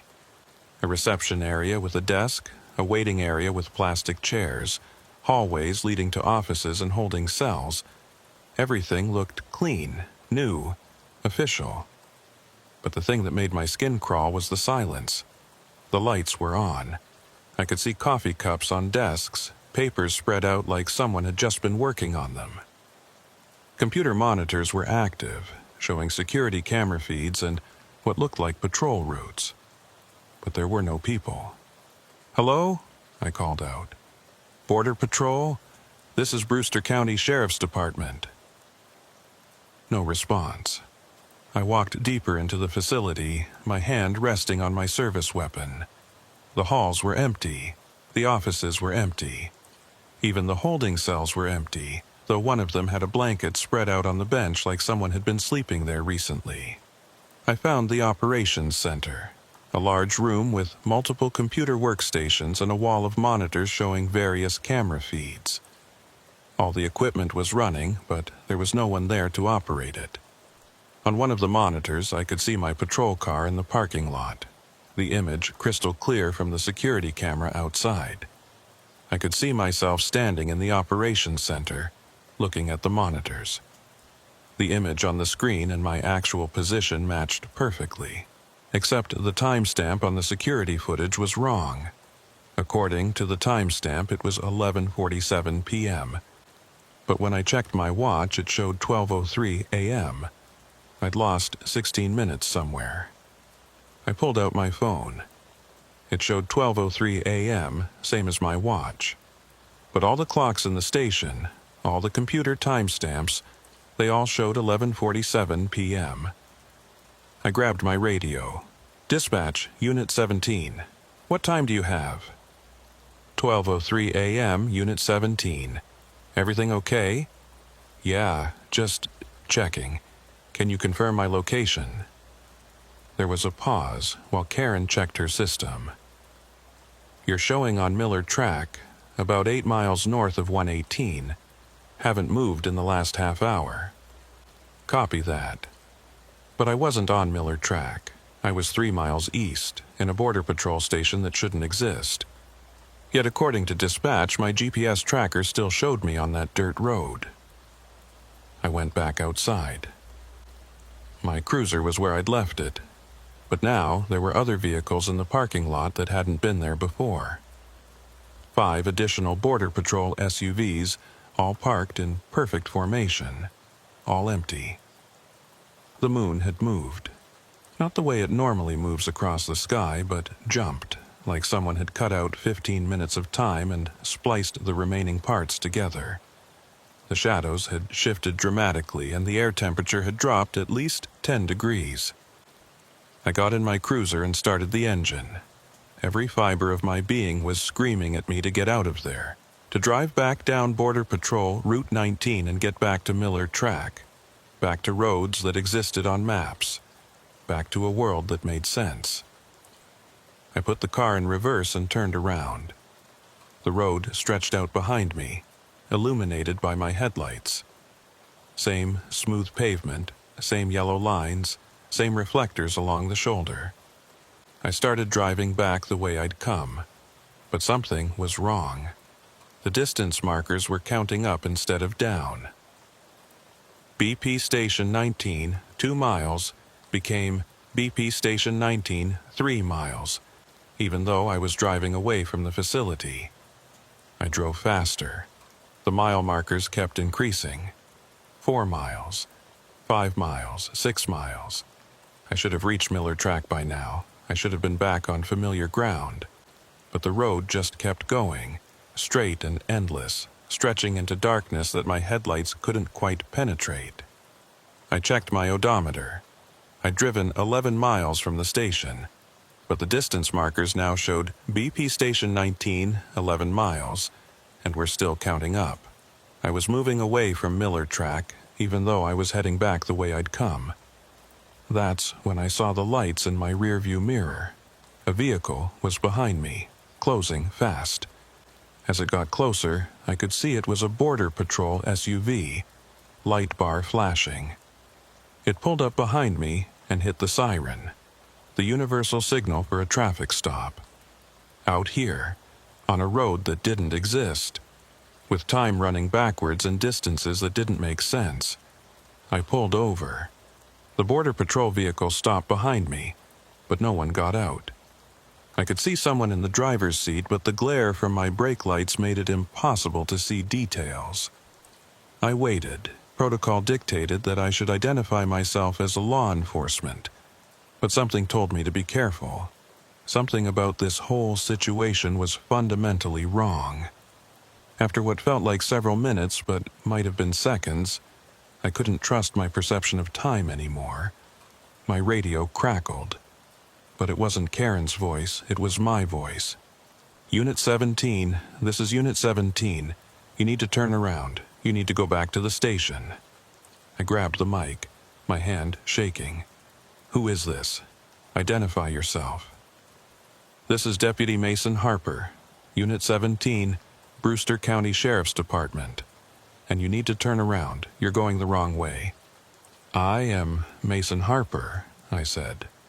What kind of... Not yet. You're not. Not out here. Time doesn't work the same way on this road. You're trying to go back, but back doesn't exist yet. You have to go forward. I looked in my rearview mirror. The figure in the Border Patrol vehicle was moving now, getting out. As they walked toward my cruiser, I could see them clearly in my mirror-mounted spotlight. It was me. Same uniform, same face, same everything.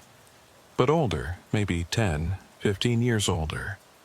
Heavier, with more gray in the hair and deeper lines around the eyes. The older version of me walked up to my window.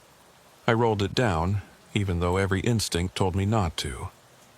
"Deputy Harper," he said, his voice exactly like mine, but with a weariness I hadn't heard before. "You need to listen carefully. You found Border Patrol Route 19, and now you're caught in it. This road exists outside normal time, outside normal space. The only way to get back to Miller Track is to complete the loop." "What loop? What are you talking about?" "Drive forward. Go to Station 19. Stay there until your watch shows 11:47 p.m. Then leave. Drive west. Don't stop. Don't look back. And when you get to Miller Track, keep going. Don't ever turn onto this road again." This doesn't make sense. None of this makes sense. The older me smiled, but there was no humor in it. It doesn't have to make sense. It just is. This road was built in 2019, but it wasn't built in our timeline. It was built in a different version of October 2019, where different choices were made and different outcomes occurred. And somehow, the two timelines overlap right here, right at this spot on Miller Track. That's impossible. You're talking to yourself through a car window on a road that doesn't exist. Impossible stopped mattering about 20 minutes ago. I looked at him, at me, trying to find some sign that this was a hallucination or a trick. But he looked real, solid. He even had the same scar on his left hand that I'd gotten from a barbed wire fence 10 years ago. "What happens if I don't go back?" I asked. "Then you end up like the others, the ones who tried to fight it, who tried to drive off the road or call for help or do anything except complete the loop. They're still out here, driving in circles, trying to find their way back to a world that moved on without them." How many? I stopped counting after 30, but there are more. There are always more. This road attracts people who shouldn't find it, who make wrong turns or take shortcuts or just get unlucky. And once you're on it, the only way off is to follow the rules. He leaned closer to my window. "I'm you from 15 years ahead. I've been driving this road for 15 years, Mason. 15 years of the same shift, the same patrol, the same moment repeated over and over. Don't become me. Complete the loop. Get back to Miller Track, and never come back here. How do I know you're telling the truth?" He pulled out his wallet and handed me a photo. It was worn, faded, but I could make out the image. Me and my wife Jennifer, standing in front of the courthouse on our wedding day. That wedding was scheduled for next month, November 20th. We'd sent out the invitations 3 weeks ago, but in the photo, Jennifer looked older, and she was standing alone in front of the courthouse wearing black, a funeral dress. "That's from your funeral," the older me said softly. 2 years from now. You die on this road, Mason. You die because you didn't listen when I tried to warn you. Because you thought you could figure it out. Could break the rules. Could be smarter than the road. He took the photo back. "But maybe this time will be different. Maybe this time you'll listen. Maybe this time you'll complete the loop and get out. And if I do, what happens to you? I don't know. Maybe I disappear. Maybe I finally finish my shift.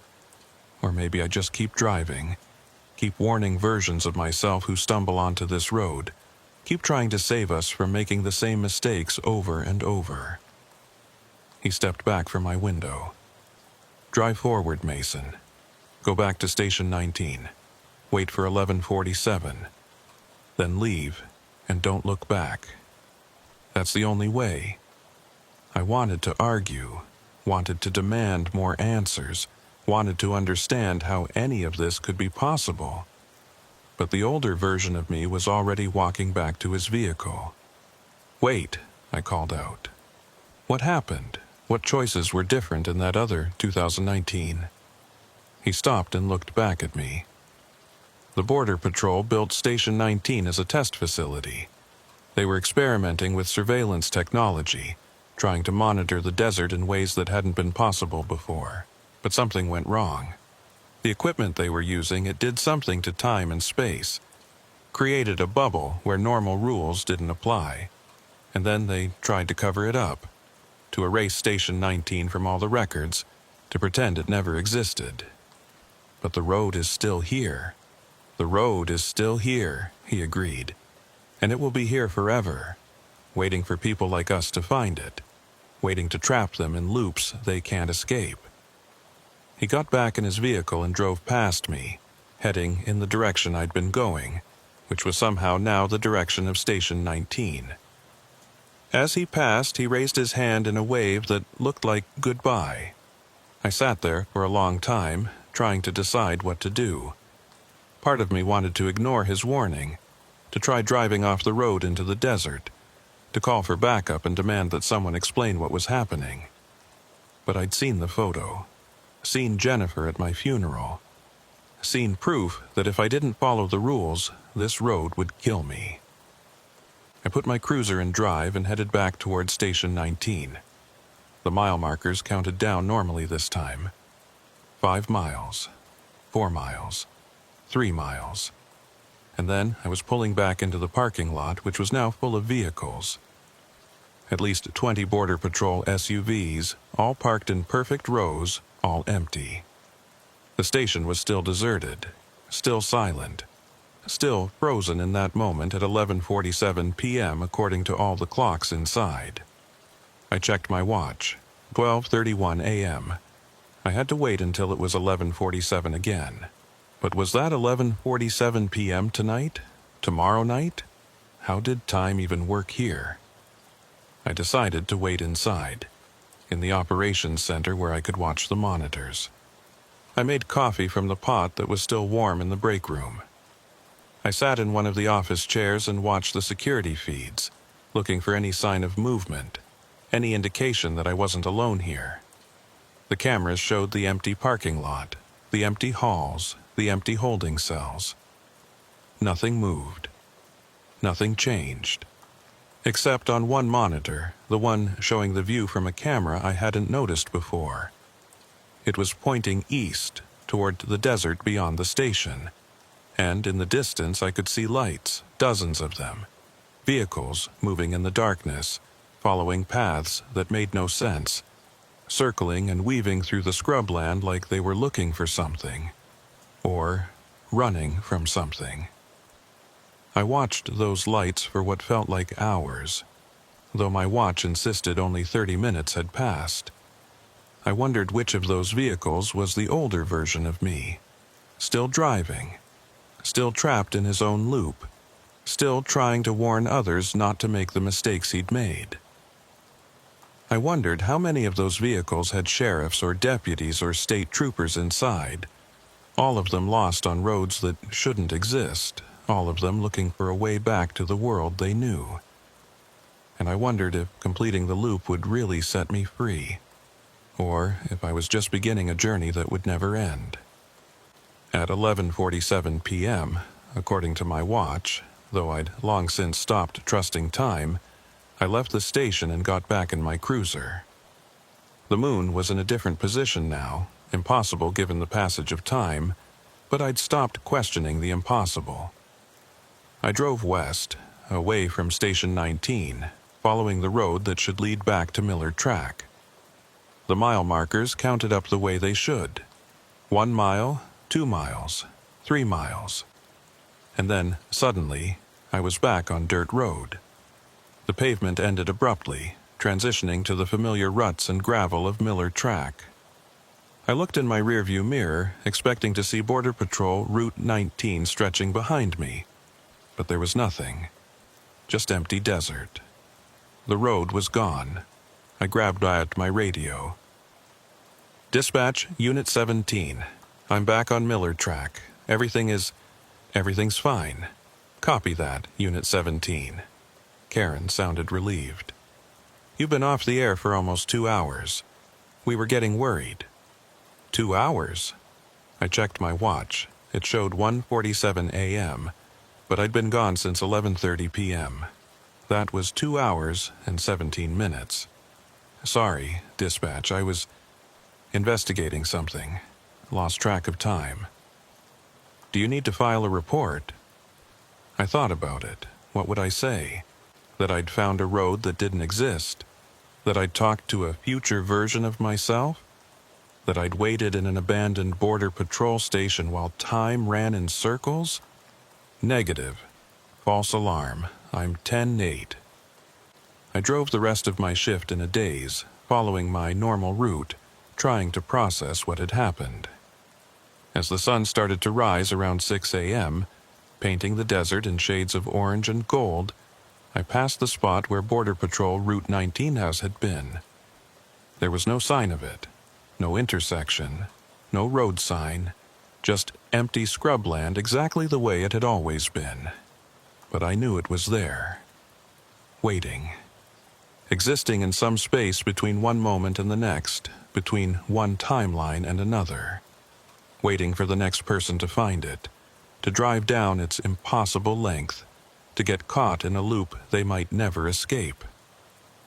I thought about the older version of me, still driving, still trapped. Had I just seen my own future? Or had I managed to avoid it? I wouldn't know for sure until next month, until November 20th, until my wedding day, if I made it that far. I made it to the wedding. November 20th, 2021. Jennifer and I got married in front of the Brewster County Courthouse, just like we'd planned. My fellow deputies were there. Karen from dispatch brought flowers. Even Sheriff Rollins showed up, which was rare for him. He usually avoided social events like the plague. Everything was perfect. Everything was normal. And I kept waiting for something to go wrong, for reality to fracture the way it had on Border Patrol Route 19. But nothing happened. The ceremony went smoothly. We took photos on the courthouse steps. We had dinner at the Riata, the nicest restaurant in Alpine. We spent our wedding night in the same house we'd been living in for 2 years, and I fell asleep next to my wife without any nightmares about impossible roads or conversations with older versions of myself. For 3 weeks, I almost convinced myself it had all been a stress-induced hallucination. The long hours, the isolation of night shift patrol, the endless stretches of empty desert. Maybe my mind had just cracked a little. Maybe I'd fallen asleep at the wheel and dreamed the whole thing. But I knew better. Because I'd kept the photo, the one the older me had shown me, the one with Jennifer in funeral dress standing alone in front of the courthouse. I'd taken it from his hand before he could pull it away, and when I'd gotten home that night, I'd found it in my jacket pocket. I kept it hidden in my locker at the station. Sometimes, during my breaks, I'd take it out and stare at it. The photo was real. The date stamp on the back said October 23rd, 2023, exactly 2 years after the night I'd found the road. And Jennifer's face was unmistakable, aged by grief and time, wearing black at what could only be my funeral. The photo was proof that Border Patrol Route 19 existed. Proof that time didn't work the same way on that road. Proof that somewhere in some timeline, I'd made different choices and ended up trapped or dead. But I'd escaped. I'd followed the older me's instructions. I'd completed the loop. I was free. Except I wasn't. It started small. Little things I barely noticed at first. I'd be driving my patrol route and lose track of time. Not dramatically, just 5 or 10 minutes here and there. I'd look at my watch and realize I couldn't remember the last 15 minutes of driving, though my patrol log showed I'd been checking in with dispatch regularly. Then there were the dreams. Every night, I'd dream about Border Patrol Route 19.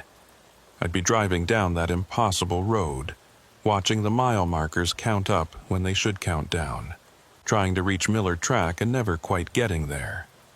Sometimes, I'd see other vehicles on the road, all of them going in circles, all of them driven by people who looked lost and desperate. Sometimes I'd see the older version of me, still in his Border Patrol vehicle, still patrolling a route that never ended.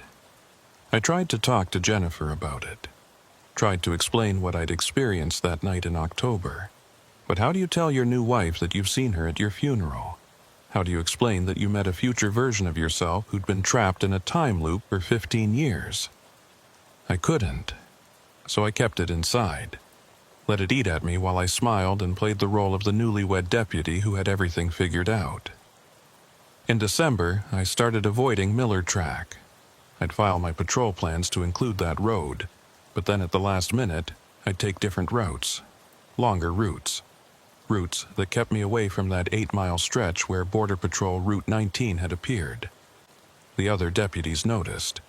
My patrol logs showed increasing discrepancies between planned routes and actual routes. Sheriff Rollins called me into his office in early January. "Mason, you want to tell me what's going on?" He was sitting behind his desk, my patrol records spread out in front of him. "You've been avoiding Miller Track for 2 months. Every shift, you file a plan that includes it, and then you take detours, sometimes adding an extra hour or more to your patrol time." I tried to come up with a reasonable explanation. "The road's been rough lately. Flash flood damage from those storms in November. I've been taking Highway 118 instead. It's better maintained." Highway 118 is 40 miles out of your way. And I drove Miller Track myself last week. It's fine. So what's really going on? I wanted to tell him. Wanted to explain about the impossible road and the station that shouldn't exist. But I could already imagine how that conversation would go. Psychiatric evaluation. Forced leave. Maybe even dismissal if they decided I was unstable. Nothing, Sheriff. I'll stick to my planned routes from now on. You do that, because if I see any more discrepancies, we're going to have a longer conversation about your fitness for duty. That night, I drove Miller Track for the first time since October. My hands were sweating on the steering wheel as I approached the 8-mile mark, the spot where Border Patrol Route 19 had appeared. But there was nothing there. Just empty desert on both sides of the dirt road. No paved intersection. No road signs. No indication that anything unusual had ever existed in this spot. I pulled over and got out, shining my flashlight into the scrubland. I walked 100 yards into the desert, looking for any sign of pavement, any indication that the road was still there, just hidden somehow. Nothing. I got back in my cruiser and continued my patrol, feeling both relieved and unsettled. Maybe it was over. Maybe the road only appeared once, a single moment of weakness in reality that had closed itself up and moved on. But 2 weeks later, it happened again. I was on Miller Track, same section, same time of night, around 11:30 p.m. And suddenly, there it was. Border Patrol Route 19, intersecting the dirt road, looking exactly the way it had in October. Fresh pavement, new signs, everything pristine and impossible. This time, I didn't hesitate. I drove right past it. Didn't slow down, didn't investigate.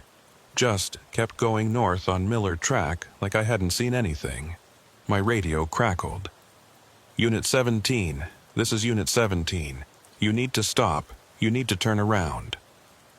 I recognized the voice immediately. The older version of me. Still out there. Still trapped. I keyed my mic. Negative. I completed the loop in October. I'm not going back. It doesn't work that way, Mason. The road doesn't let go. It pulls you back. Every time you pass it, every time you ignore it, the pull gets stronger. Eventually, you won't be able to resist. You'll turn onto it without even realizing what you're doing. That's not going to happen. That's what I said too, 12 years ago, when I first found the road. I thought I could avoid it. Thought I could be strong enough to resist. But I was wrong. The road always wins. I wanted to argue, but I could feel it, that pull, like a magnet drawing iron filings. My hands wanted to turn the steering wheel. My foot wanted to ease off the gas, to slow down and turn around and drive back to that intersection. I gripped the wheel tighter and accelerated, putting distance between myself and Border Patrol Route 19. You can't run from it forever, the older me said through the radio. The road exists in multiple times, multiple places. You might pass it once, twice, a dozen times, but eventually you'll be tired, distracted, and you'll turn onto it without meaning to. And then you'll be trapped, just like me. Then what do I do? I shouted at the radio. How do I make it stop? You don't. Once you've found the road, once you've driven it, you're marked. The road knows you, and it will keep calling you back until you answer. The radio went silent. I drove the rest of my shift without seeing the road again, but I could feel it. Out there in the darkness. Waiting. Over the next 3 months, the pattern became clear. The road appeared once, sometimes twice a week. Always at night. Always in the same spot on Miller Track. And every time I had to fight the urge to turn onto it. The older me would call on the radio, sometimes warning me, sometimes pleading with me to stay away. Other times, I'd see vehicles in the desert off to the east, Border Patrol SUVs and sheriff's cruisers driving in complex patterns that made no sense, all of them caught in their own loops. I started documenting everything, made notes about each appearance of the road, took photos when I could, though they always came out blurred or overexposed, like the camera couldn't quite focus on something that shouldn't exist. I researched the history of the area, looking for any explanation. Found references to experiments conducted by the Border Patrol in 2019. Classified reports about surveillance technology that had gone wrong. Mentions of Station 19 in documents that were quickly redacted or removed from public databases. The more I dug, the more I realized that the older me had been telling the truth. Border Patrol Route 19 was real. It existed in some fractured timeline, some version of reality that had split off from ours in 2019 when those experiments went wrong. And somehow, that fractured timeline overlapped with ours at this specific spot on Miller Track. A weak point in reality where two versions of the same place existed simultaneously. In April, I made a mistake. I was driving Miller Track on a Tuesday night, exhausted from a double shift. I'd been called in early to cover for another deputy who'd called in sick, and I'd been on patrol for nearly 16 hours. My eyes were heavy. My reactions were slow. I approached the 8-mile mark, and the road was there. Border Patrol, Route 19, perfectly normal looking, perfectly inviting. And before I fully realized what I was doing, had turned onto it. The moment my tires hit the pavement, I knew I'd made a terrible mistake. The air temperature dropped 20 degrees instantly. The moon jumped position in the sky, and my watch stopped at 11:47 p.m. "Damn it," I muttered, slamming my palm against the steering wheel. "Damn it, damn it, damn it." I was back on the loop. I drove toward Station 19, following the route I'd memorized from my first visit. The facility appeared exactly where it should be. Still empty. Still frozen in time. I pulled into the parking lot and killed the engine. For a long moment, I just sat there, trying to figure out what to do. The older me had said I needed to complete the loop to get back. Wait until 11:47, then drive west to Miller Track. But what if it didn't work this time? What if the road had changed the rules? My radio crackled. "Welcome back, Mason." I grabbed the mic. I didn't mean to come back. I was exhausted. I didn't realize what I was doing until it was too late. I know. That's how it happens. That's how it always happens. The older me's voice was sad, resigned. You think you can be careful. You think you can stay alert. But eventually you slip. And then you're back on the loop. Tell me how to get off permanently. There has to be a way. You wouldn't still be here, still trying to warn people, if there wasn't some way to break free. There was a long silence, then, "There might be, but it's dangerous. More dangerous than just completing the loop. Tell me." The road exists because of the experiments at Station 19. They created the fracture in reality. So, theoretically, if someone could destroy the equipment that caused the fracture, the road might collapse, might cease to exist. What equipment? Where is it? In the station, in the basement. They built a facility underground, tried to keep it secret. That's where they conducted the experiments. That's where the breach between timelines occurred. I looked at the station building. I'd been inside on my first visit, but I hadn't seen any stairs leading to a basement. Just offices and holding cells in the operations center. How do I access it? Through the holding cells. There's a panel in the floor of cell 3.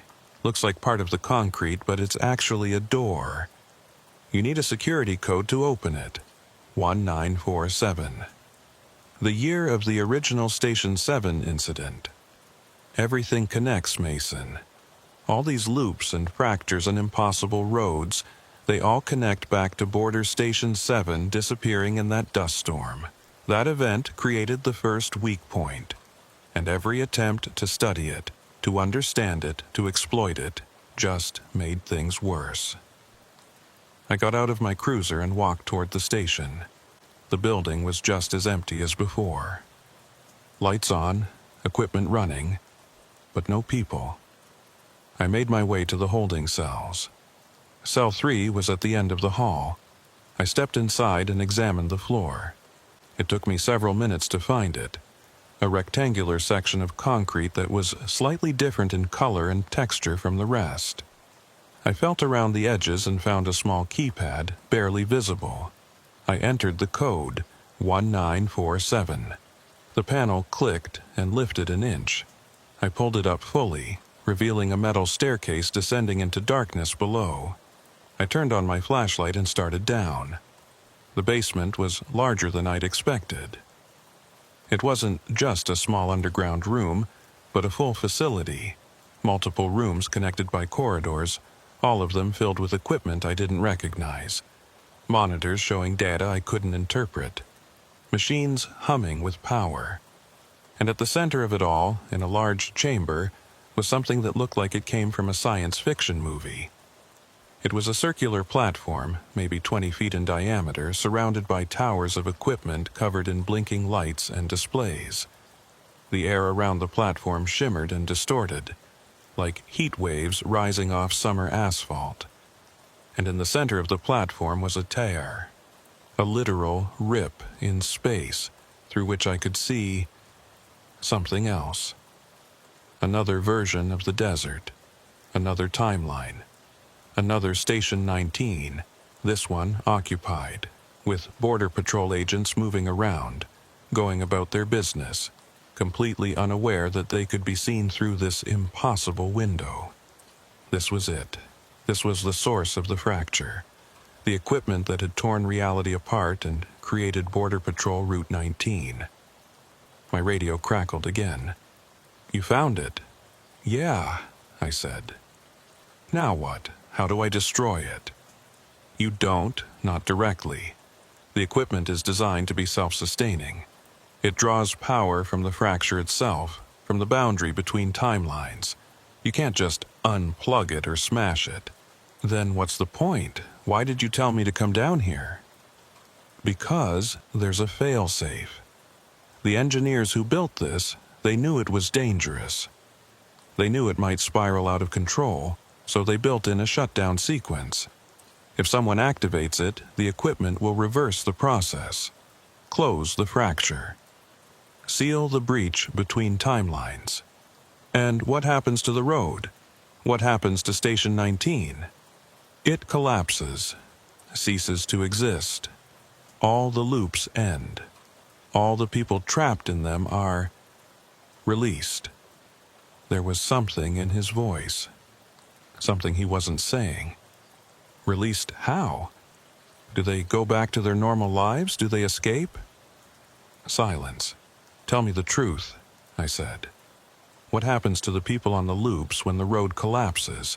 "They don't go back, Mason. They never existed on this road in our timeline. They exist in the fractured timeline, the one visible through that tear.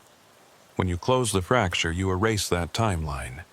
Everyone in it ceases to exist. Including you, including me, including all the versions of ourselves that got trapped here, including the Border Patrol agents in that other timeline who think they're living normal lives." I stared at the tear in space, at the other Station 19 visible through it. I could see maybe a dozen people in there, living, working, completely unaware that their entire existence was a mistake, a glitch in reality. "How many people will die if I shut this down?" I asked. "I don't know. Dozens, maybe hundreds. Everyone who exists only in the fractured timeline. Everyone who got caught in the loops and couldn't escape. I can't do that. I can't kill that many people just to save myself. Then you'll stay on the loop forever. You'll drive these roads until you forget what it's like to exist anywhere else. You'll become like me, a ghost warning yourself not to make the same mistakes over and over for eternity. I looked around the chamber trying to find another option, trying to think of some way to close the fracture without erasing everyone trapped inside it. But I couldn't see one. The equipment was beyond my understanding. The science was too complex, and I was just a deputy sheriff from a small Texas county, way out of my depth. There has to be another way, I said. There isn't. I've had 15 years to think about it. 15 years trapped in this loop, driving the same roads, having the same conversations. There's only one way out, Mason, and it requires a choice you're not ready to make. I stood there for a long time, looking at that tear in reality, thinking about Jennifer, about the wedding we'd just had, about the life we were supposed to build together, about the photo in my locker showing her at my funeral. What happens if I don't shut it down? I asked. What happens if I just complete the loop and go back to my normal life? The road keeps appearing. The pull keeps getting stronger. Eventually, you'll get trapped permanently, and Jennifer will wear that black dress to your funeral, just like in the photo. Because there won't be a body to bury. Just an empty patrol car found on Miller Track with no explanation of where you went. And if I do shut it down, if I erase the fractured timeline, the road disappears. The pull stops, you go back to your normal life and never have to think about Border Patrol Route 19 again. You get to grow old with Jennifer. You get to have the life you're supposed to have. At the cost of everyone trapped in this timeline. At the cost of people who only exist because reality broke. People who were never meant to be. I closed my eyes. This was an impossible choice. Either damn myself to an eternal loop or commit mass murder to save myself. How long do I have to decide? Until 11:47. Same as always. Complete the loop or stay here forever. I checked my watch. It showed 11:39. 8 minutes. 8 minutes to decide the fate of everyone trapped in this fractured timeline. 8 minutes to choose between their lives and mine. I stood in that underground chamber, staring at the tear in reality, watching the Border Patrol agents in the other timeline go about their work. They had no idea that their entire existence was balanced on a knife's edge, that a deputy from another timeline was standing in a basement they couldn't see, contemplating whether to erase them from existence. One of them was laughing. I could see him through the tear, talking to a colleague, gesturing animatedly while telling some story. He looked happy. He looked real. Was he real? Or was he just an echo, a glitch, a mistake that needed to be corrected? 5 minutes, Mason. The older me's voice crackled through my radio. You need to make a choice. I walked around the platform, examining the equipment. There was a control panel on one of the towers, labeled Fail-Safe Protocol. Below it was a simple switch, protected by a clear plastic cover. All I had to do was flip that switch, and the fracture would close. The road would disappear.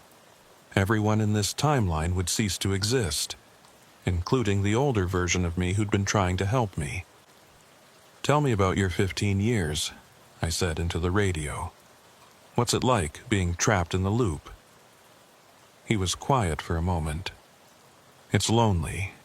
You drive the same roads, see the same empty desert, try to warn versions of yourself who sometimes listen and sometimes don't.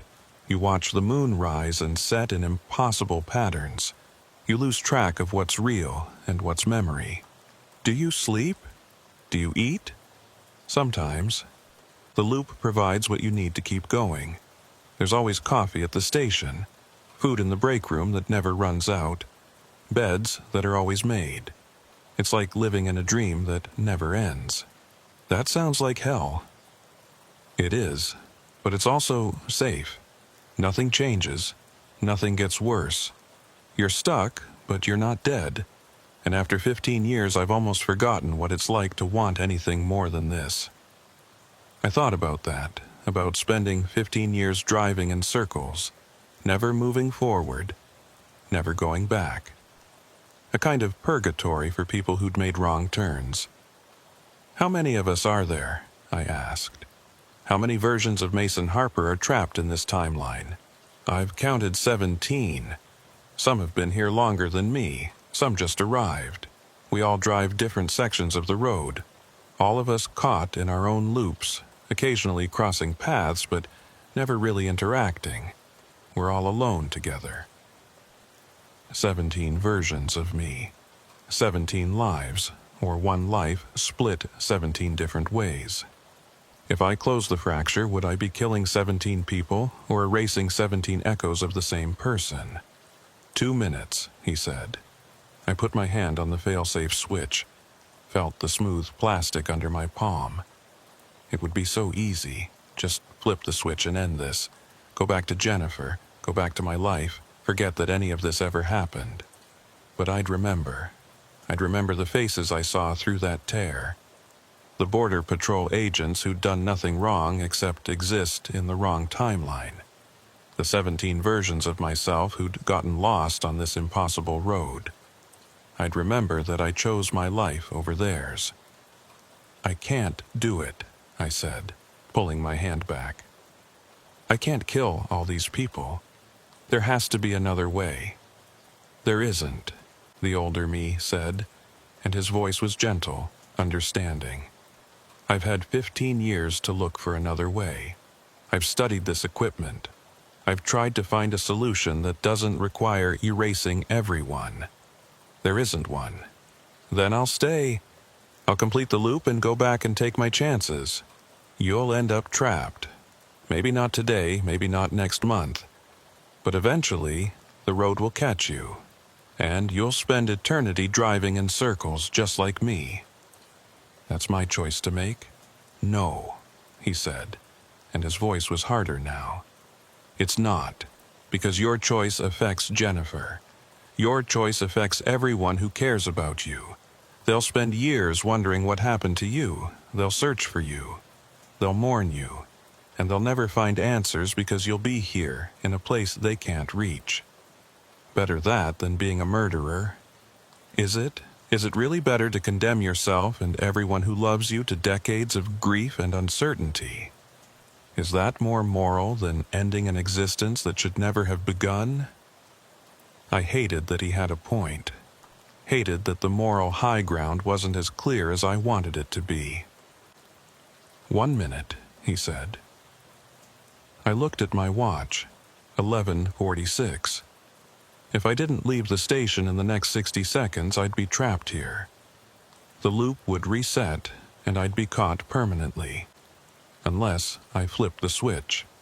Unless I closed the fracture and erased this timeline and everyone in it. 30 seconds. I thought about Jennifer, about our wedding day, about the plans we'd made for the future. Kids, a house, growing old together. About the photo showing her at my funeral. 20 seconds. I thought about the 17 versions of me driving in circles. About the Border Patrol agents visible through the tear. About the older me who'd spent 15 years trying to warn people away from this road. 10 seconds. About all the people who'd gotten lost on Border Patrol Route 19. All the families who'd never gotten closure. All the lives interrupted by a mistake, an experiment that went wrong, a fracture in reality that should never have existed. 5 seconds. I made my choice. I flipped the switch.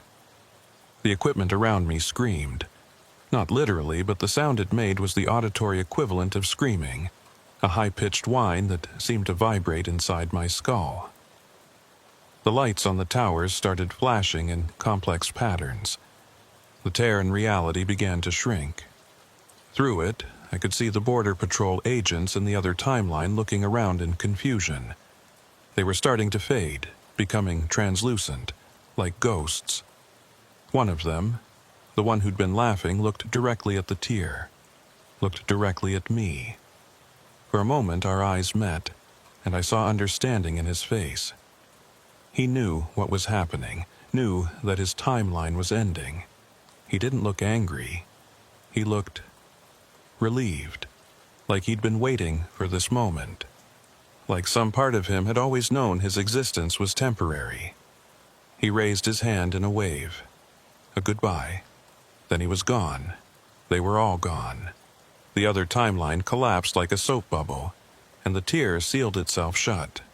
The equipment powered down. The humming stopped. The lights went dark. And I was standing alone in a basement that suddenly felt very real and very permanent. My radio crackled one last time. "Thank you, Mason." The older me's voice was faint now, fading. "Thank you for being strong enough to make the choice I couldn't make. For ending this. For letting us all rest." "I'm sorry," I whispered. "Don't be. We were never really alive. We were just echoes. Reflections. It's better this way." The radio went silent. Completely silent. No static, no background hum, just dead air. I climbed the stairs back to the main level of the station. The building felt different now, more solid, more real. The clocks on the walls were still stopped at 11:47, but there was a sense of finality to it. Like this moment had been frozen not because it was repeating, but because it was ending. I walked outside. The parking lot was empty now. No Border Patrol vehicles, no sheriff's cruisers. Just my patrol car, sitting alone under the impossibly bright stars. I got in and started the engine. Drove west, away from Station 19, following Border Patrol Route 19 toward where it should intersect with Miller Track. And then I was on dirt road. The transition was smooth, seamless. No dramatic change. No sense of crossing between timelines. Just pavement becoming gravel, and then I was back on familiar ground. I looked in my rearview mirror. Station 19 was still visible in the distance, lights on, exactly as I'd left it. But it was fading now, becoming transparent, like a mirage dissolving in the morning heat.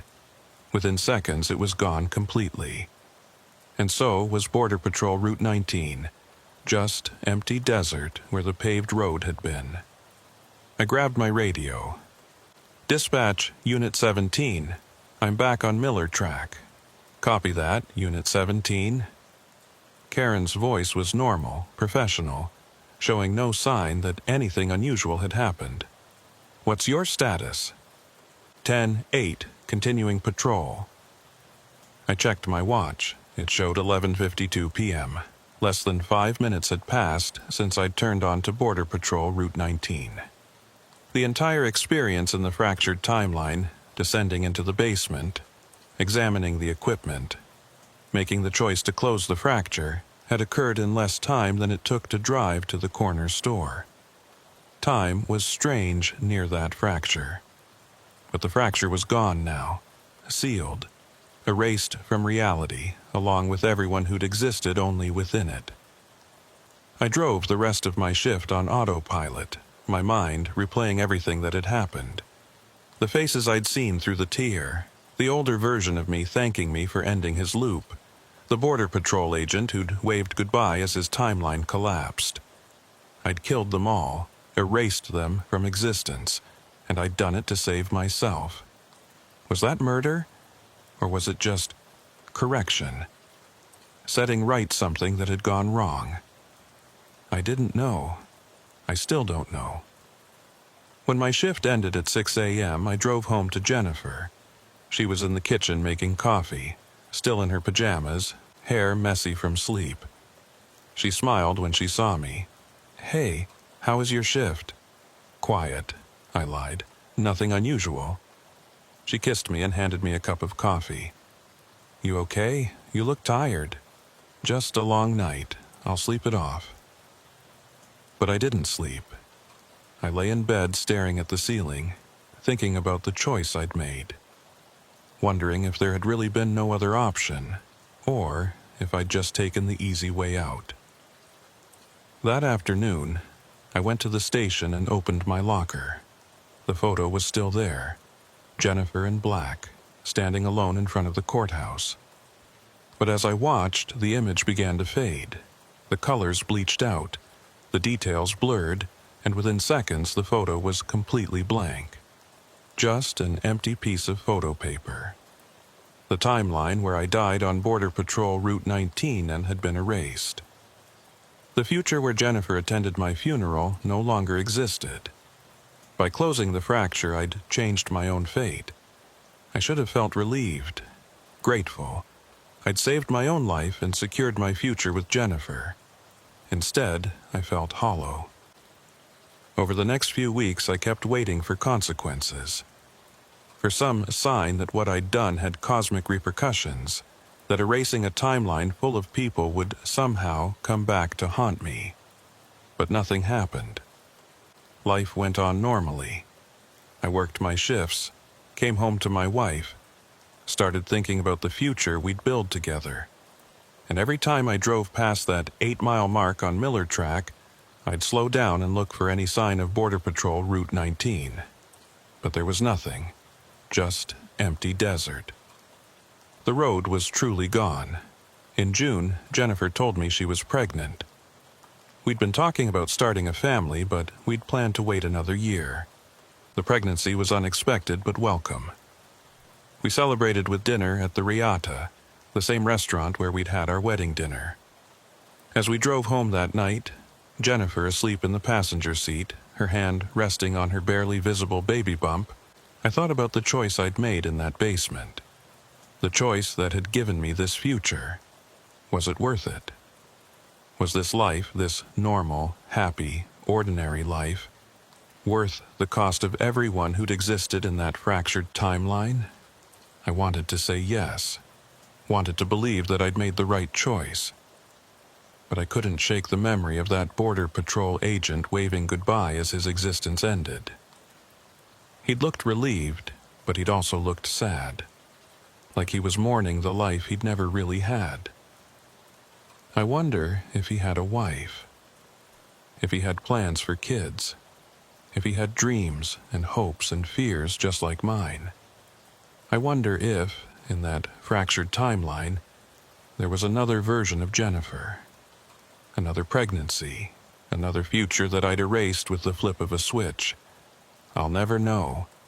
The fracture is closed, the timeline is gone, and I'm left with the life I chose to preserve. Most days I can live with that. I can focus on Jennifer and our baby and the future we're building. I can push down the guilt and the questions and the memory of faces fading into nothingness.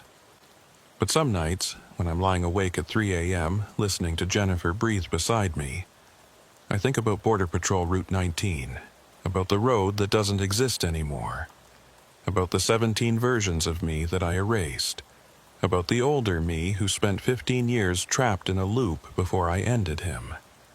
And I wonder, if I could go back, if I could make that choice again, would I do the same thing? I don't know, and I'm afraid that not knowing makes me a coward. Our daughter was born in February 2022. We named her Claire, after Jennifer's grandmother. She was perfect. 10 fingers, 10 toes, a healthy set of lungs that she demonstrated frequently in those early weeks. Life became a blur of diaper changes and midnight feedings and the kind of exhaustion that only new parents understand. I took paternity leave, stayed home for 3 weeks, helped Jennifer navigate the overwhelming first days of motherhood. It was good. It was normal. It was everything I'd hoped for when I'd made that choice in the basement of Station 19. But the guilt never went away. I'd think about it at odd moments, while feeding Claire at 2 a.m., while changing her diaper, while rocking her to sleep. I'd think about the Border Patrol agents I'd erased, about whether any of them had children, about whether I'd ended not just their lives but the lives of their sons and daughters too. About the 17 versions of me who'd been trapped in time loops, driving the same roads forever, until I'd flipped that switch and ended them all. Were they grateful? Or did they resent me for making a choice they'd been too weak to make themselves? I'd never know. In March, I went back to work, back to the night shift, back to patrolling the empty desert roads, back to the familiar routine of calls and paperwork and long hours alone with my thoughts. And on my third shift back, I drove past that 8-mile mark on Miller Track. The road was there. Not Border Patrol Route 19. That was gone, erased, sealed away when I'd closed the fracture. But there was a road there now, a dirt track branching off to the east, leading into the desert. It hadn't been there before. I'd driven past this spot countless times since last April, and there had never been anything but empty scrubland. Now there was a road. I slowed down, my heart pounding. This couldn't be happening. I'd closed the fracture. I'd erased the timeline. Border Patrol Route 19 was gone. But this wasn't Border Patrol Route 19. This was something else. I grabbed my radio. Dispatch Unit 17. I'm on Miller Track 8 miles north of 118. I'm seeing a road here that's not on the maps. Can you confirm? Stand by, Unit 17. Karen's voice was calm, professional. I could hear her typing. I'm not showing any roads in that area. Are you sure about your location? I checked my GPS. The coordinates were exact. I was right where I thought I was. Positive. I'm looking at a dirt road heading east, not on any maps? Negative. Nothing in the database. I sat there for a long moment trying to decide what to do. Every instinct was telling me to drive past it, to ignore it, to not make the same mistake twice. But I was a cop. It was my job to investigate. And I needed to know if this was connected to what I'd done last April, if closing the fracture had somehow created a new problem. I turned onto the dirt road. The moment my tires left Miller Track, I knew something was wrong. The air pressure changed. The temperature dropped. And when I looked at my dashboard clock, I saw that it had stopped. Not at 11:47, like on Border Patrol Route 19. At 2:23 a.m., the exact time Claire had been born. I drove slowly down the dirt road, watching for any signs of what might be ahead. The desert looked normal. Scrub brush, rocks, the occasional mesquite tree. But the shadows were wrong again, falling at impossible angles. After about 2 miles, I saw a building in the distance. Not a border patrol station this time, but a house. A small ranch house with a porch and a pickup truck parked out front. As I got closer, I could see lights on inside, could see someone moving around through the windows. I pulled up to the house and killed my engine. Sat there for a minute, trying to decide if I should investigate or turn around and leave. The front door opened, and someone stepped out onto the porch. It was me. Not the older version from Border Patrol Route 19. Not a future me or a past me. Just me. Looking exactly the way I looked now. Wearing civilian clothes, holding a cup of coffee. He waved. Took you long enough. I've been waiting for you. I got out of my cruiser slowly, my hand near my service weapon. Who are you? I'm you, Mason, or rather, I'm the version of you who didn't close the fracture. The version who chose to stay on the loop instead of erasing everyone. I felt my stomach drop. That's not possible. There was only one choice. I made it. That timeline is gone. Is it? He took a sip of his coffee and leaned against the porch railing. When you close the fracture, you collapsed one timeline, but quantum mechanics suggests that every choice creates a branch. A new timeline where the opposite choice was made. You're saying there's a timeline where I didn't flip that switch? Not just one timeline, infinite timelines. In some, you closed the fracture. In others, you didn't. In some, you never found Border Patrol Route 19 in the first place. Every possible outcome exists somewhere. I climbed the porch steps and stood facing him, looking at my own face, my own body, seeing the same exhaustion and guilt I felt reflected back at me. "So, what happened to you?" I asked. "In your timeline?" "I chose not to close the fracture, chose to complete the loop and go back to my life. And, for a while, it was okay.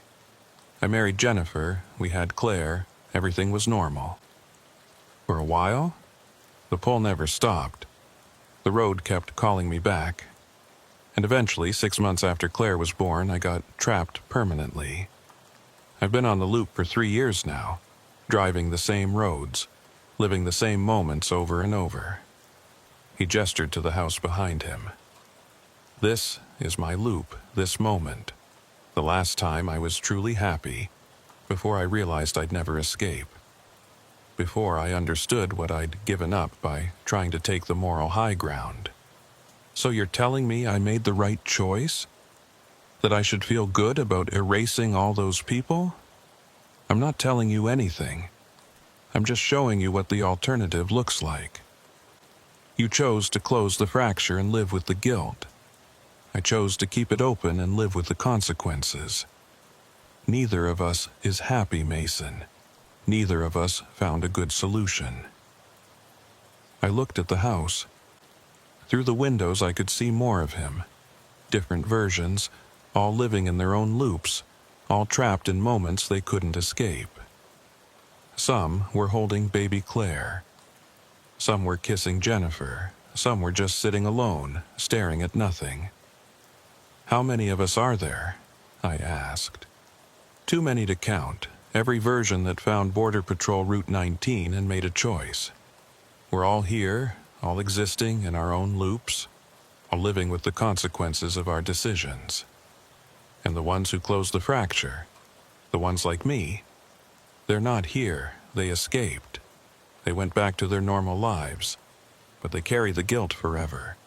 They remember what they did, and it eats at them in ways they can't explain to anyone." He finished his coffee and set the cup on the porch railing. "You came here looking for answers, for some way to know if you made the right choice. But there is no right choice, Mason. There's just choices and consequences. You chose to save yourself and your family at the cost of everyone in that fractured timeline. I chose to save them at the cost of my own freedom. Which is better? I don't know. Ask me again in another 3 years, or 30 years, or 300 years. Time doesn't mean much when you're living in a loop." I wanted to argue with him, to find some flaw in his logic, some reason to believe that I'd made the objectively correct choice. But I couldn't, because he was right. There was no good answer, just different types of suffering. "How do I get back?" I asked. "The same way you got here. Just drive west. This loop isn't like Border Patrol Route 19. It doesn't trap you permanently, it just shows you what might have been, what could be if you'd made different choices. Why? What's the point of showing me this?" He smiled, but there was no humor in it. "Because you needed to see it, needed to understand that you're not a monster for the choice you made. You're just a man who was put in an impossible situation and did the best he could. Just like I did. Just like all the other versions of us scattered across infinite timelines." I turned to walk back to my cruiser, then stopped. The older me from Border Patrol Route 19, the one who'd been trapped for 15 years. He thanked me for ending his loop. Was he grateful, or did he resent me? Both. He was grateful to finally rest, but he resented that you got to live while he faded away. That's the nature of choice, Mason. Every decision has a cost, and someone always pays it. I got in my cruiser and started the engine. Through the windshield, I could see the other me standing on the porch, watching me leave. He raised his hand in a wave that looked like goodbye. I drove west, back toward Miller Track. The dirt road was exactly where it had been, and within minutes I was back on familiar ground. When I looked in my rearview mirror, the road was gone. Just empty desert again. My dashboard clock started working again. It showed 2:31 a.m. 8 minutes had passed since I'd turned onto that dirt road. 8 minutes to see an alternate version of my life and understand that there were no good choices, only different flavors of regret. I finished my shift without incident.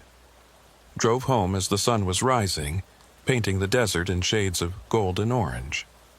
Jennifer was up, feeding Claire, looking tired but happy. "How was work?" she asked. "Quiet," I said. And this time it wasn't entirely a lie. I've thought a lot about that night, about the other me trapped in his loop, living the same happy moment over and over while understanding that it would never progress, never change. About whether that's better or worse than living free with the memory of what I'd done to earn that freedom. I don't have an answer. I'm not sure there is one. What I do know is this. Border Patrol Route 19 is gone. The fracture is closed. The timeline I erased no longer exists. But the choices I made that night in the basement of Station 19 will stay with me forever. Sometimes I dream about the Border Patrol agents I saw through that tear in reality. The one who waved goodbye. The others who faded away without ever knowing why their existence was ending. I wonder if they had families, if they had dreams, if they were happy. I wonder if, in some quantum sense, they're still out there, still existing in a probability wave that collapsed when I flipped that switch, still living their lives in some version of reality I can't access. I hope they are. I hope that closing the fracture didn't actually erase them, just separated our timelines completely. I hope they're out there somewhere, going about their days, never knowing how close they came to non-existence. But I don't know if that's true, and not knowing is its own kind of punishment. Claire is 6 months old now. She's starting to smile, to recognize faces, to reach for things that catch her attention. Jennifer and I are talking about buying a house, putting down roots, building a life for our family. It's good, it's normal, it's everything I wanted. And every time I hold my daughter, every time I see Jennifer smile, I think about the price I paid for this life. The people I erased, the versions of myself I ended, the choice I made in a basement that shouldn't have existed, on a road that's now gone from all maps and all memories except mine. Was it worth it? Most days, I think yes. I look at Claire's face and tell myself that her existence justifies everything I did, that saving my family was the right choice, no matter the cost. But some nights, when I'm lying awake at 3 a.m. when the guilt is strongest and the questions won't stop, I'm not so sure. I think about the other me, trapped in his loop, living the same moment forever. He made a different choice. He tried to take the moral high ground, and he's paying for it with his freedom. Which of us is better off? I don't know. And maybe that's the real answer. Maybe there is no better off. Maybe we're all just doing our best in impossible situations, making choices we hope we can live with, and carrying the consequences forever. I haven't been back to Miller Track in 3 months. I've been avoiding it, taking different routes, adding hours to my patrol time just to stay away from that 8-mile stretch where reality gets thin and roads appear that shouldn't exist. Sheriff Rollins hasn't said anything yet, but I know it's only a matter of time before he notices the pattern. Before he calls me into his office and asks why I'm avoiding a specific section of my patrol route. When that happens, I'll have to make another choice. Tell him the truth and risk sounding insane? Make up an excuse and hope he believes it? Or just accept whatever consequences come from refusing to patrol that area. I don't know what I'll choose, but I know that whatever I decide, I'll have to live with it. Just like I'm living with the choice I made in that basement. Just like all the versions of me scattered across infinite timelines are living with their choices. That's the thing about being human. About having free will. Every choice creates a branch. Every decision splits reality. And somewhere, in some timeline, some version of you is living with the consequences of choosing differently. I closed the fracture. I erased a timeline. I saved my family and myself. And I'll carry the weight of that choice for the rest of my life. That's my story. That's what happened when I found the patrol road that shouldn't exist. Believe it or don't, I don't care. I just hope you never find a road like that. Never have to make a choice like the one I made. Because once you've stood at that crossroads, once you've seen the branching timelines and understood the cost of every decision, you can never quite believe in simple answers again. You learn that every choice is a kind of murder. Every path taken means infinite paths not taken. Every life saved means other lives sacrificed. And you learn to live with that knowledge, carrying it like a stone in your chest, feeling its weight with every breath. That's what I learned on Border Patrol Route 19. That's what I learned in the basement of Station 19 when I flipped that switch. That's what I'm still learning every day as I watch my daughter grow and my wife smile, and my life unfold exactly the way I chose. The road is gone, the fracture is closed, the timeline is erased, but the choice remains. Forever. And so do I.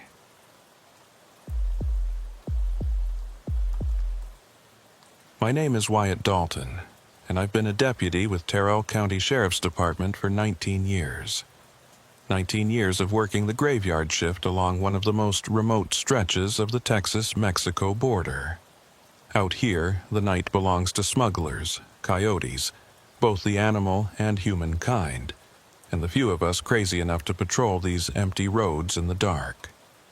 I'm telling you this because something happened last year that I still can't explain.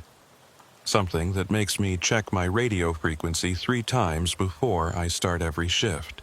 Something that wakes me up at 3 a.m. in a cold sweat, listening for a voice that shouldn't exist.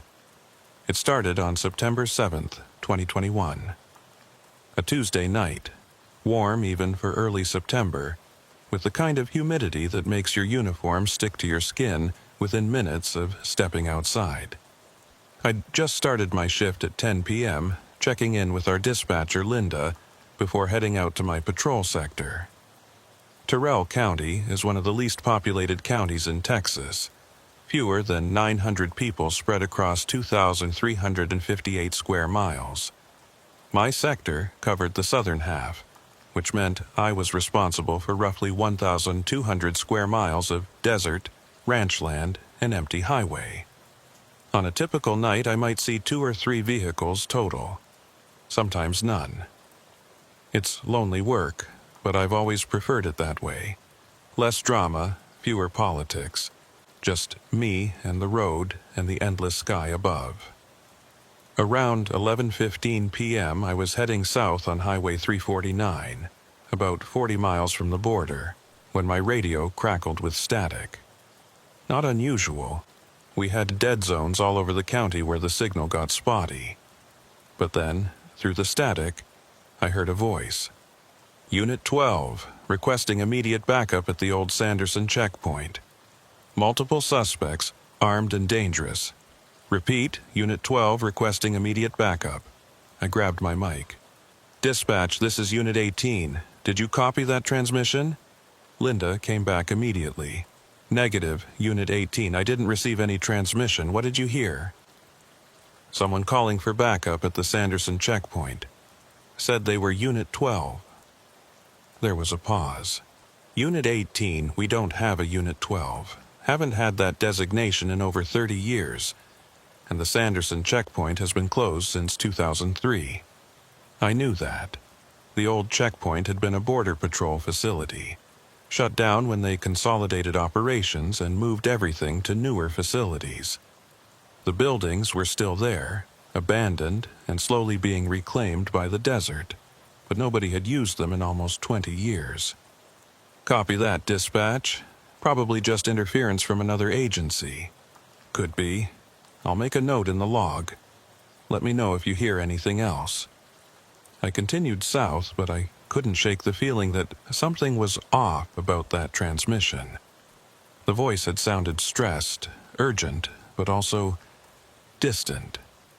Like it was coming from very far away, not just across the county, but across something else. Time, maybe, or space in a way I didn't understand. 20 minutes later, it happened again. Unit 12, requesting immediate backup at the old Sanderson checkpoint. Multiple suspects, armed and dangerous. Repeat, Unit 12 requesting immediate backup. The exact same words. The exact same inflection. Like someone had recorded it and was playing it back. I keyed my mic. Dispatch, I'm hearing that transmission again. Word for word exactly the same as before. Unit 18, I'm still not receiving anything on this end. What frequency are you monitoring? I checked my radio. Channel 3, same as always. Try switching to Channel 2, see if that clears it up. I switched channels. The transmission stopped. I stayed on Channel 2 for about 5 minutes, then switched back to Channel 3. Immediately, the voice came back. Unit 12, requesting immediate backup at the old Sanderson checkpoint. Multiple suspects, armed and dangerous. Repeat. Unit 12 requesting immediate backup. Same words, same timing, same everything. Dispatch, it's only happening on Channel 3. Some kind of interference? Linda was quiet for a moment. That shouldn't be possible. Channel 3 is our primary frequency. It's encrypted and monitored by the state. Nobody else should be able to transmit on it. Well, someone is.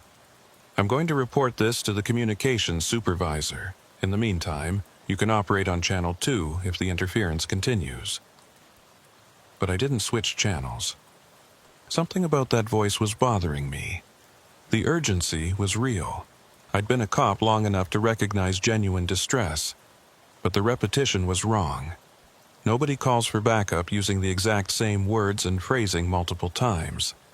You'd update your status, provide new information, get increasingly desperate or angry or scared.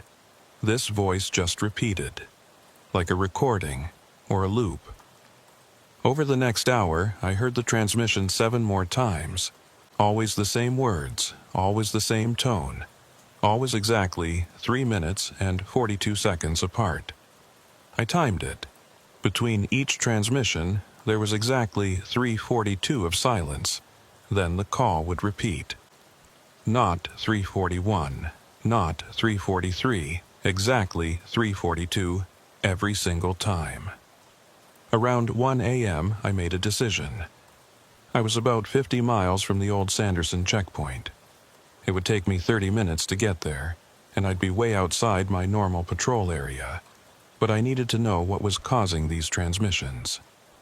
Dispatch, Unit 18. I'm going to check out the old checkpoint. See if there's any equipment out there that might be causing interference. Copy that, Unit 18. Be advised, you're going to be outside your sector. I'll notify Unit 9 to cover your area. 10-4. I headed east on Route 90, then south on a series of increasingly rough dirt roads that led to the abandoned checkpoint. The area had been remote even when the facility was operational. Now, with the buildings empty and the roads unmaintained, it felt like driving to the edge of the world. The transmission continued every 3:42. I started counting down in my head, predicting when the next one would come. Sure enough, right on schedule. Unit 12 requesting immediate backup at the old Sanderson checkpoint. Multiple suspects, armed and dangerous. Repeat, Unit 12 requesting immediate backup. As I got closer to the checkpoint, I expected the signal to get stronger, clearer. But it didn't. It stayed at the same volume, the same quality. like the source wasn't actually getting any nearer. At 1:47 a.m., I arrived at the old checkpoint. The facility consisted of 3 buildings: a main operations center, a vehicle inspection bay, and what had probably been a detention facility. All of them were in various stages of decay. Windows broken, doors hanging off hinges, desert plants growing up through cracks in the pavement. I pulled up to the main building and left my headlights on, illuminating the entrance. The place looked deserted, exactly as I'd expected.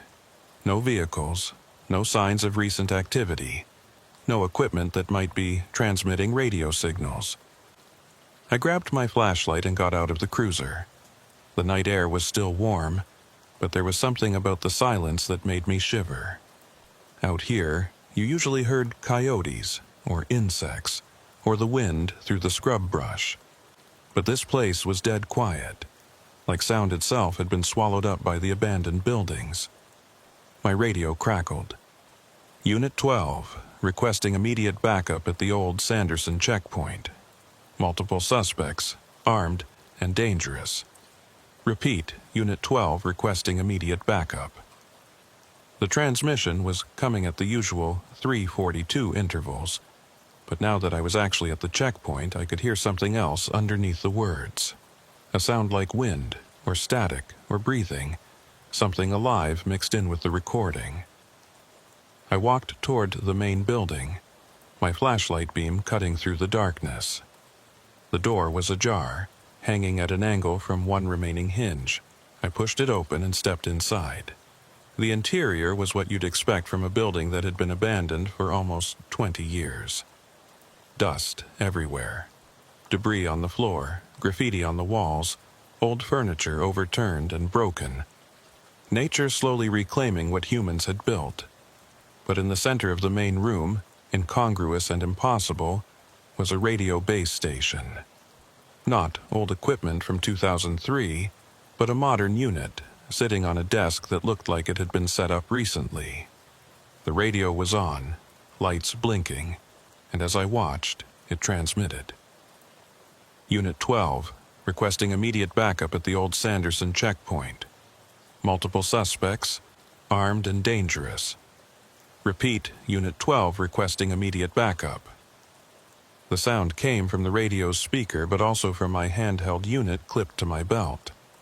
Stereo transmission echoing in the empty room. I walked over to the desk.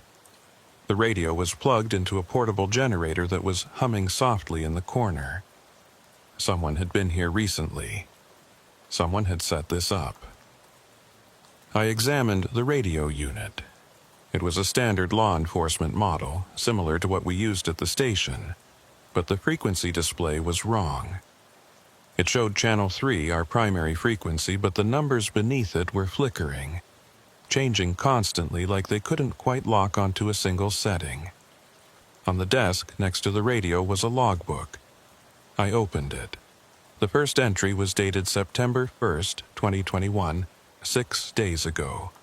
The handwriting was shaky, barely legible. Day 1. Set up radio at checkpoint. Testing transmission range, need to make contact. Need them to know what happened here. Day 2. Transmission successful, repeating on 3:42 intervals. They need to understand. They need to send backup before it's too late. Day 3. Why isn't anyone responding? Can't they hear me? I'm calling for backup. There are too many of them, armed and dangerous. Need help now. Day 4. Still no response. The transmission is working. I can hear it on my receiver, but nobody comes. Nobody helps, just like before, just like the night it happened. Day 5. Tried changing the interval. Tried changing the message. Nothing works. They don't hear me. Or they hear me but don't believe me. I'm trapped here, trapped in this moment. Repeating the last thing I said before, the entry ended there. No day 6. No explanation of what before meant. I flipped through the rest of the logbook. The remaining pages were blank except for one entry at the very end, written in different handwriting. Neater, more controlled. If you're reading this, you need to destroy the radio. Don't listen to the transmissions. Don't try to respond. It's not a call for help. It's a loop, a trap. The more you listen, the more it pulls you in. Leave now. Forget you were here. Some calls shouldn't be answered. I looked up from the logbook. The radio was still transmitting, still sending out that call for backup every 3:42. But now I was close enough to hear something I'd missed before. Underneath the voice, underneath the static, there was another sound. Screaming. Faint, but definitely there. Multiple voices, overlapping, all of them calling for help in a desperate, eternal chorus. My hand moved toward the radio's power switch. I could end this right now. Turn it off, pack it up, report it to Linda, and let someone else figure out what was going on. But I hesitated, because the voice calling for backup, I recognized it now. I'd heard it before, years ago, during my training at the academy. It was the voice of Deputy Marcus Cole, a legend in Texas law enforcement. He'd worked Terrell County back in the 90s, known for his dedication, his courage, and his tragic death. Marcus Cole had died in '97 at the old Sanderson checkpoint. He'd been investigating a smuggling operation, called for backup, and been ambushed before help could arrive. They found his body 3 days later, along with evidence of a shootout. The smugglers were never caught. That was 24 years ago. And somehow, his last radio transmission was still playing. Still calling for help that would never come. Still trapped in the moment of his death, repeating forever on a frequency that shouldn't exist. I grabbed my radio. "Dispatch, Unit 18.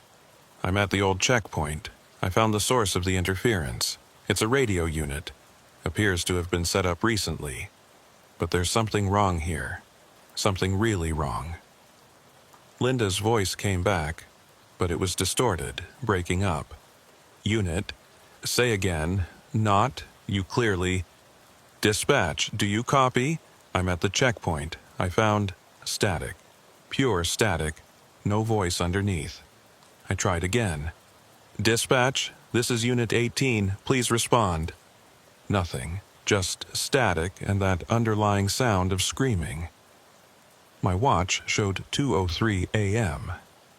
I'd been in the building for 16 minutes, but my patrol car's clock, visible through the broken window, showed 1:51 a.m.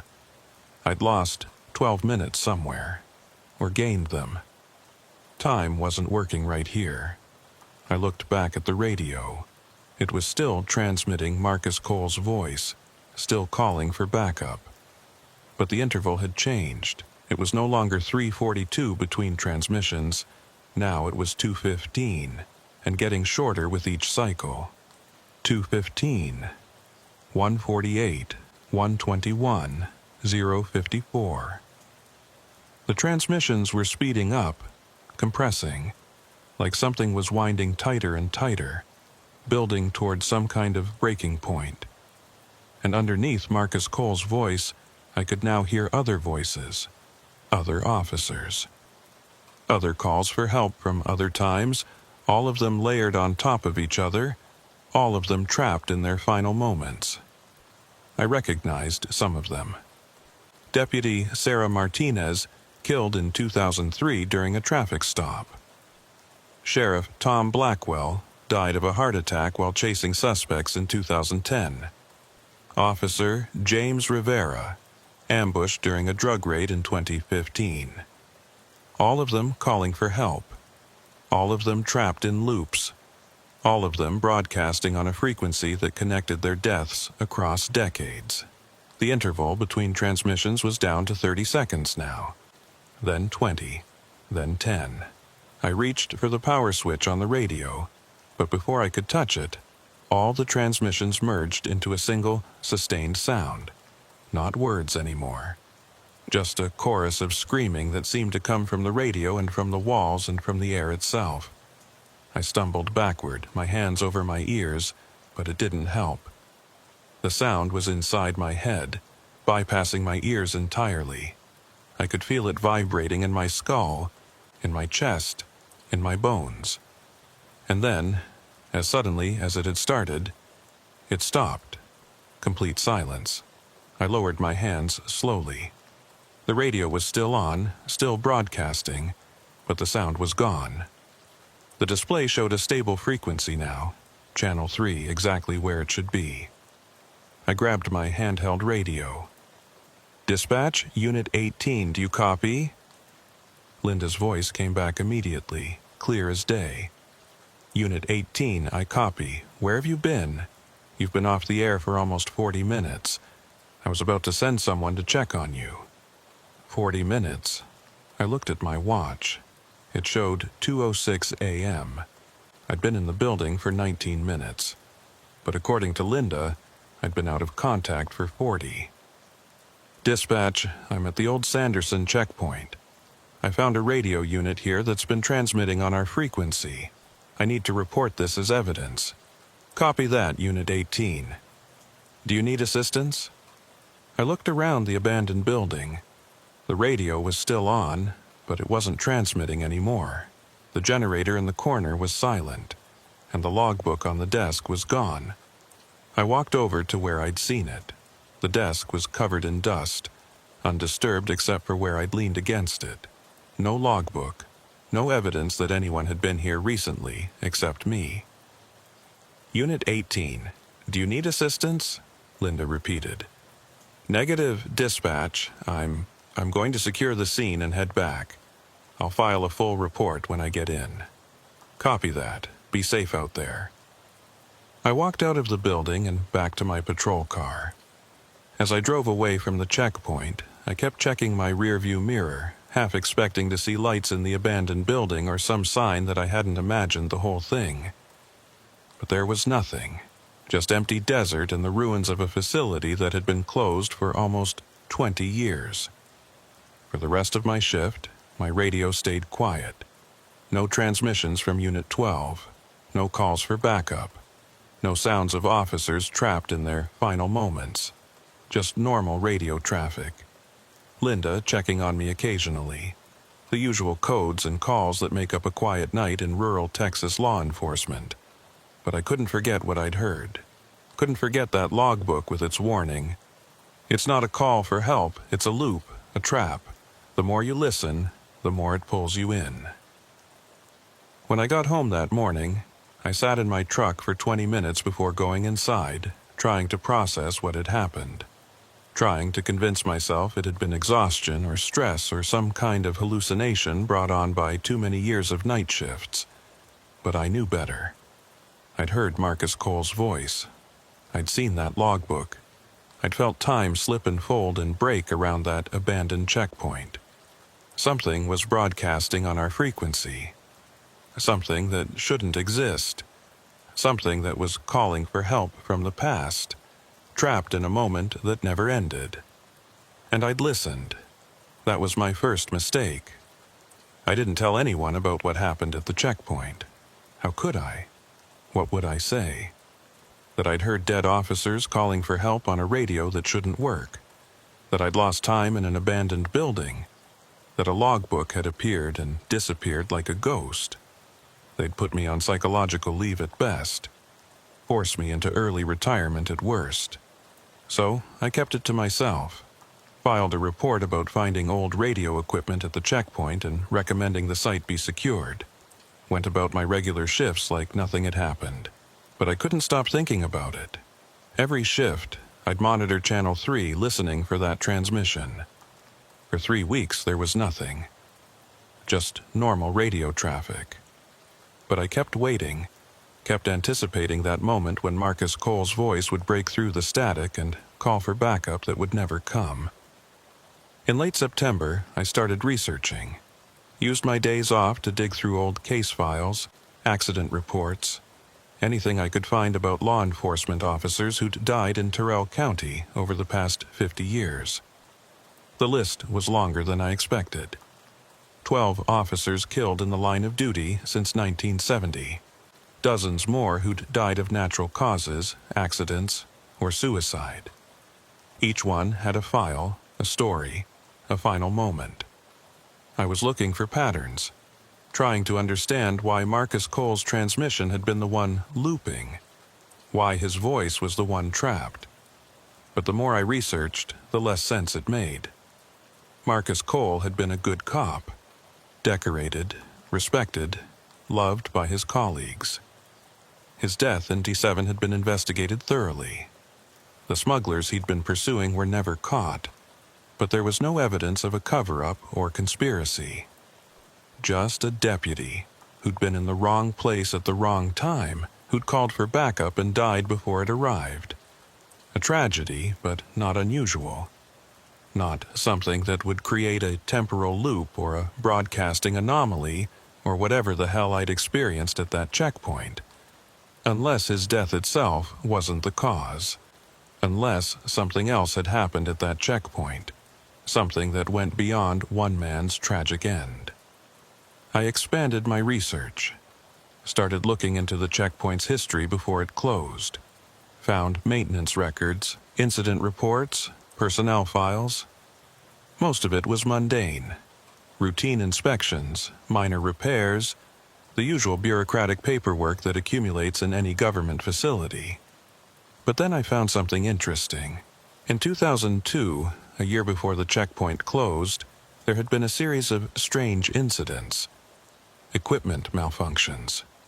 Radio interference. Officers reporting feeling disoriented or losing time while working there. Nothing dramatic enough to warrant a full investigation, but enough that the facility supervisor had filed multiple complaints with the state. Those complaints had been dismissed as equipment failure or human error, and a year later, the checkpoint was shut down as part of a broader consolidation effort. But what if it hadn't been equipment failure? What if something had been wrong with the location itself? What if the checkpoint had been built on some kind of weak spot, some place where time and space didn't quite work the way they should? I was starting to sound crazy even to myself, but I couldn't let it go. On October 3rd, almost a month after my first visit to the checkpoint, I went back. I told myself I was just doing a follow-up inspection, making sure the site was secure, documenting the old equipment before it was removed. All legitimate reasons for a deputy to visit an abandoned facility. But the truth was, I needed to know if it would happen again. If I'd hear those transmissions. If time would slip and fold the way it had before. I arrived at the checkpoint around 11 p.m. The buildings looked exactly the same, decrepit, empty, slowly collapsing under the weight of neglect. I parked in the same spot I'd used last time and sat there for a moment listening to my radio. Normal traffic. Linda checking in with other units. Nothing unusual. I got out and walked toward the main building. As I approached, I felt it. That same wrongness I'd felt last time. The air was too still, too quiet. The silence was oppressive, like the desert itself was holding its breath. I pushed open the door and stepped inside. The radio base station was still there, still in the center of the room, still connected to the generator, exactly where I'd seen it a month ago. But that was impossible. I'd reported the equipment. The county should have sent someone to remove it, unless my report had been lost or ignored or... The radio crackled to life. Unit 12, requesting immediate backup at the old Sanderson checkpoint. Multiple suspects armed and dangerous. Repeat, Unit 12 requesting immediate backup. Marcus Cole's voice. The same words, the same desperate urgency. But this time, there was something different. The voice was degraded, distorted, like an old recording that had been played too many times. Some of the words were stretched, others compressed. The timing was off. Unit, requesting, backup, checkpoint, armed, help. The transmission fragmented further. Individual words separated by static. And underneath it, I could hear those other voices again. The chorus of dead officers calling for help across decades. I walked over to the radio, The display was flickering wildly, showing dozens of different frequencies scrolling through channels so fast I couldn't track them. And the power cord wasn't plugged into the generator anymore. It was just hanging loose, touching nothing. The radio was broadcasting without power. "This isn't real," I said aloud. "This can't be real." As if in response, every light in the building came on. Not the overhead fluorescents, which hadn't worked in years, but emergency lights, exit signs, even the indicator lights on ancient equipment that should have been long dead. Everything blazed to life at once, turning the dark interior into a harsh, overbright space where shadows couldn't exist. And in that light, I saw them. Figures, dozens of them, standing throughout the building. Not solid, more like after-images, outlines of people superimposed on the present. Some were wearing old-style law enforcement uniforms from the 70s or 80s. Others wore more modern gear. All of them were frozen in mid-action, like photographs brought to three-dimensional life. I recognized some of them from my research. Marcus Cole, standing near the door, one hand reaching for his service weapon. Sarah Martinez, crouched behind an overturned desk. Tom Blackwell, clutching his chest. James Rivera, raising his hands in a gesture of surrender or peace. All of them caught in their final moments. All of them replaying their deaths on an endless loop. And they were all looking at me. Not through me, not past me, directly at me, with eyes that recognized me, with expressions that pleaded for something I didn't understand. Help. The word didn't come from the radio. It came from all of them at once, a chorus of voices speaking in perfect unison. "Help us. Break the loop. End the transmission. Let us rest." I backed away, my hand on my service weapon even though I knew it would be useless against whatever these things were. I don't know how. I don't understand what's happening here. "The radio," they said. "Destroy the radio. Break the cycle. Free us." I looked at the radio base station. It was still broadcasting that fragmenting transmission, still scrolling through frequencies impossibly fast. The sound had become a cacophony. Voices overlapping, words blending, all of it building toward some kind of crescendo. I could destroy it, shoot it, smash it, tear it apart. That's what the warning in the logbook had said. You need to destroy the radio. But something held me back. Because destroying the radio wouldn't just end the transmissions. It would end whatever connection these officers had to the living world. It would cut them off completely, trap them forever in their loops with no way to call for help, no way to make contact. "If I destroy it," I said, "what happens to you?" The figures flickered. "We don't know. Maybe we rest. Maybe we fade. Maybe we just stop. But anything is better than this. Anything is better than dying forever, moment after moment, never moving forward, never moving back, just stuck." I walked toward the radio. The figures parted to let me pass. I could feel them as I moved through the building, not physically, but emotionally. Their desperation, their exhaustion, their desperate hope that I would free them. I reached the radio and put my hand on it. It was ice cold, despite having run continuously for who knows how long. The display had locked onto a single frequency now, Channel 3, our primary channel, and the transmission had clarified. But it wasn't Marcus Cole's voice anymore. It was mine. Unit 18, requesting immediate backup at the old Sanderson checkpoint. Multiple suspects armed and dangerous. Repeat, Unit 18 requesting immediate backup. My voice, my words, my call for help from a moment that hadn't happened yet. "No," I whispered. "No, this is wrong. I'm not trapped. I'm not in a loop." "Not yet," the chorus answered. "But you will be. If you don't break the cycle now, you'll become part of it. You'll join us. Your voice will be added to the transmission." You'll call for help forever, and no one will come. I looked around at the figures. At Marcus Cole and Sarah Martinez and all the others who died here or died somewhere else but somehow ended up connected to this place, to this moment, to this endless calling. When? I asked. When does it happen to me? When do I become like you? The figures flickered again, and for a moment I could see through them to what lay beneath. Not empty building, but overlapping scenes. The checkpoint as it had been in 1987, as it had been in 2003, as it was now. All of them existing simultaneously. All of them real. All of them happening at once. Time doesn't work right here, they said. The loop exists outside normal causality. Past and future blur together. If you're here now, you've always been here. You'll always be here unless you break the cycle.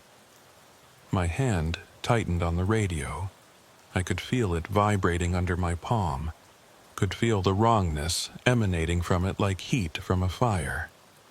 This device wasn't just broadcasting signals, it was a focal point, a nexus where all these deaths intersected.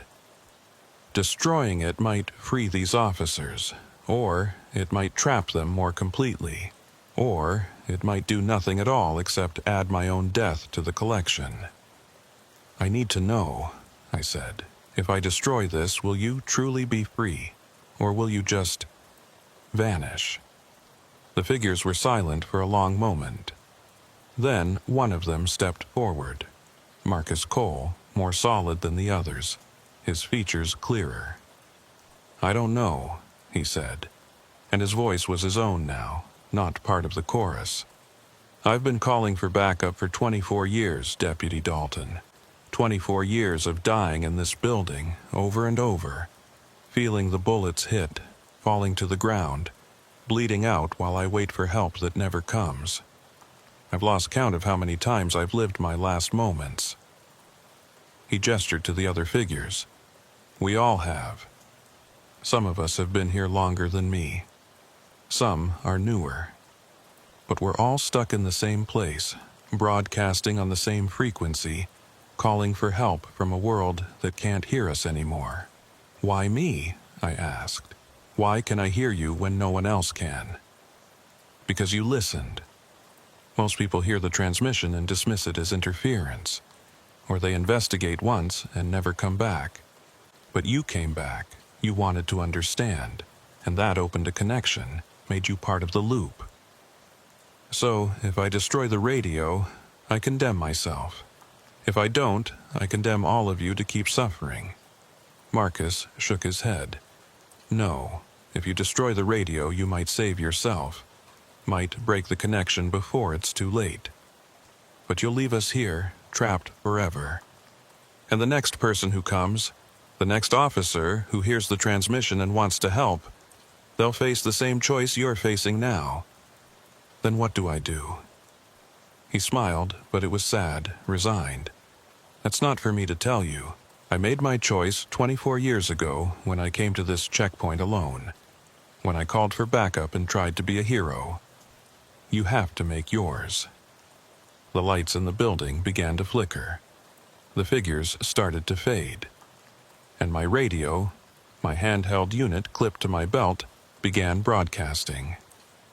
Unit 18 requesting immediate backup at the old Sanderson checkpoint. Multiple suspects armed and dangerous. Repeat, Unit 18 requesting immediate backup.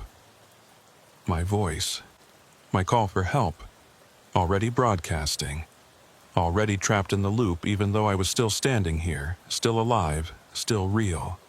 The transmission repeated, and with each repetition, I felt something pulling at me. Like invisible hooks in my chest, tugging me toward that base station radio, toward the nexus of all these deaths. I had seconds to decide. Destroy the radio or become part of it. Save myself or try to save the others. I made my choice. I drew my service weapon and fired 6 rounds into the radio base station. The shots were deafening in the enclosed space. The radio exploded in a shower of sparks and shattered plastic. The display went dark. The transmission cut off mid-word, and the figures vanished. Not gradually, not fading away, just gone, like someone had flipped a switch. The lights went out, plunging the building back into darkness. I stood there in the silence, my ears ringing from the gunshots, my gun still raised, breathing hard. My handheld radio crackled. Unit 18, we heard shots fired. What's your status? Linda's voice. Normal, present, real. I holstered my weapon with shaking hands. Unit 18, 10-4. I'm okay. Had to destroy some equipment. False alarm. Everything's under control. Copy that. Do you need backup? I almost laughed. Backup. That's what had started all of this. Officers calling for backup, dying while they waited, getting trapped in loops that repeated their final moments forever. Negative, dispatch, I'm heading back. Unit 18, 10-8. I walked out of the building and got into my patrol car. Started the engine. Drove away from the checkpoint without looking back. For 3 days, I convinced myself I'd done the right thing. I'd destroyed the radio. I'd broken the loop. I'd saved myself from becoming another voice in that endless transmission. But on the 4th night, during my regular patrol, my radio crackled with a familiar sound. Unit 18, requesting immediate backup at the old Sanderson checkpoint. Multiple suspects, armed and dangerous. Repeat. Unit 18 requesting immediate backup. My voice, still broadcasting, still calling for help. The radio hadn't been the source. It had just been a receiver, an amplifier. The real loop existed somewhere else, somewhere I couldn't reach with bullets or violence or any physical intervention, and I'd just condemned myself to join it. After I heard my own transmission for the first time, I didn't sleep for 3 days. I'd lie in bed, staring at the ceiling, listening to the silence and waiting for that voice, my voice, to break through somehow, to manifest in my house, in my head, in the air around me. It didn't. The transmission only came through on Channel 3 during my shifts when I was actually patrolling, like it was tied to the act of doing my job, of being a deputy in Tyrrell County. I could have requested a transfer, could have quit, could have walked away from law enforcement entirely and never worked another shift in my life. But that felt like cowardice. And more importantly, I didn't think it would matter. Whatever connection had been established between me and that loop, between my present and my future, it wasn't going to be broken by something as simple as changing jobs. So I kept working, kept patrolling, kept listening to my own voice call for backup every shift. At first, it followed the same pattern as Marcus Cole's transmission had, repeating every 342 exactly the same words each time. But over the following weeks it started to change. The interval shortened. 342 became 330, then 315, then 3 o'clock, and the transmission itself started to degrade. Words dropped out or got repeated. The background noise increased, static, wind, something that sounded like breathing or crying. Unit, backup, checkpoint, armed, help me, please, someone. By November, I was hearing it every 2 minutes. The words were barely intelligible, just fragments of my voice mixed with static and that underlying sound of distress. And I started losing time. It would happen during my shifts. I'd be driving my patrol route, everything normal, and then I'd blink and suddenly I was somewhere else, miles away from where I'd been. 20 minutes gone from my memory. Half an hour. Once, almost 2 hours. Linda noticed. Unit 18, you've been off the air. Everything okay? Yeah, just lost signal. I'm fine. But I wasn't fine. I was slipping. Falling into that loop, bit by bit, moment by moment, and I couldn't figure out how to stop it. I went back to the checkpoint. Not to destroy anything. I'd learned that lesson, but to understand. To see if I could find any clue about what was really causing this, how it worked, whether there was any way to escape it. The main building was exactly as I'd left it. The destroyed radio still sat on the desk, its shattered components spread across the floor. But now there were other things too. Personal items I didn't remember seeing before. A wallet with Marcus Cole's ID. Sarah Martinez's badge. Tom Blackwell's watch, stopped at 10:47. James Rivera's wedding ring. And my own hat. The one I'd been wearing during my first visit to the checkpoint.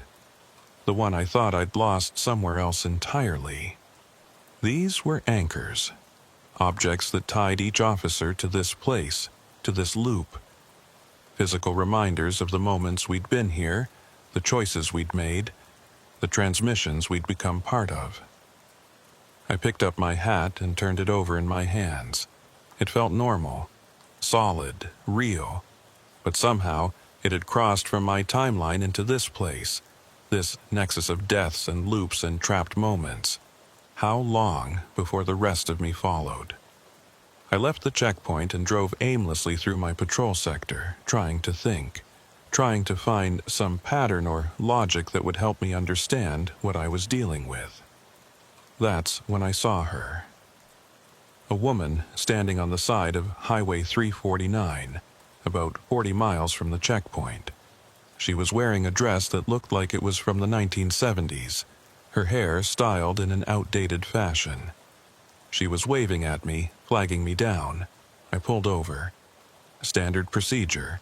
If someone's in distress on a rural highway, you stop and help. I got out of my cruiser. "Ma'am, are you okay? Do you need assistance?" She looked at me with eyes that were wrong somehow. Too bright. Too aware. Like she could see through me to something beneath. "You're one of them," she said. "One of the officers from the checkpoint. Ma'am, I need you to..." I was like you once, tried to help, listened to the transmissions, wanted to understand. She stepped closer. My husband was a deputy in Terrell County, died in 1979 at that checkpoint. I heard him calling for help on the radio for years afterward. Decades. I thought I was going insane. "Ma'am, I don't..." Then one day, I realized the truth. The transmissions aren't calls for help. They're echoes. Resonances. The checkpoint is built on a thin place where reality is weak, and when someone dies there, or gets too close to understanding what it really is, they become part of the resonance. They echo forever. I stared at her. "How do you know this?" "Because I've been studying it for 43 years. I've talked to families of every officer who died in connection with that place. I've researched the land, the history, what was there before the checkpoint was built, and I've learned that some places are like wounds in the world, places where the barrier between what is and what was and what will be gets damaged. What do I do? How do I stop it?" She smiled sadly. "You don't. Once you're part of the resonance, you're part of it forever. But you have a choice about what kind of echo you become. You can fight it, try to break free, and in the process make the resonance stronger. Add your desperate struggle to the chorus of voices calling for help. Or you can accept it. Stop resisting. Let yourself slip into the loop completely. And in that acceptance, maybe find some kind of peace. That's not a choice. That's surrender. Is it, or is it just recognizing that some battles can't be won?" She turned and started walking away down the highway, into the darkness beyond my headlights. "You'll figure it out, Deputy Dalton, one way or another. Everyone who gets caught in the resonance eventually does." I got back in my cruiser and sat there, trying to process what she'd said. Was she real? Or was she another echo, another manifestation of the checkpoint's wrongness? My radio crackled. "Unit, help, Trapped. Can't. Someone please. My voice fragmenting further. Barely recognizable now. And the interval had shortened to 90 seconds. I checked my watch. 2:47 a.m. But the clock on my dashboard showed 11:15 p.m. 3.5 hours of discrepancy. Time was breaking down around me, fragmenting the same way my transmission was fragmenting. I drove back toward town, but the roads weren't right. Turns I knew by heart led to unfamiliar places. Highway markers showed numbers that didn't exist, and my GPS couldn't get a signal, the screen showing only static and error messages. I was lost in my own patrol sector. In a county I'd worked for 19 years. Lost because reality itself was coming apart at the seams.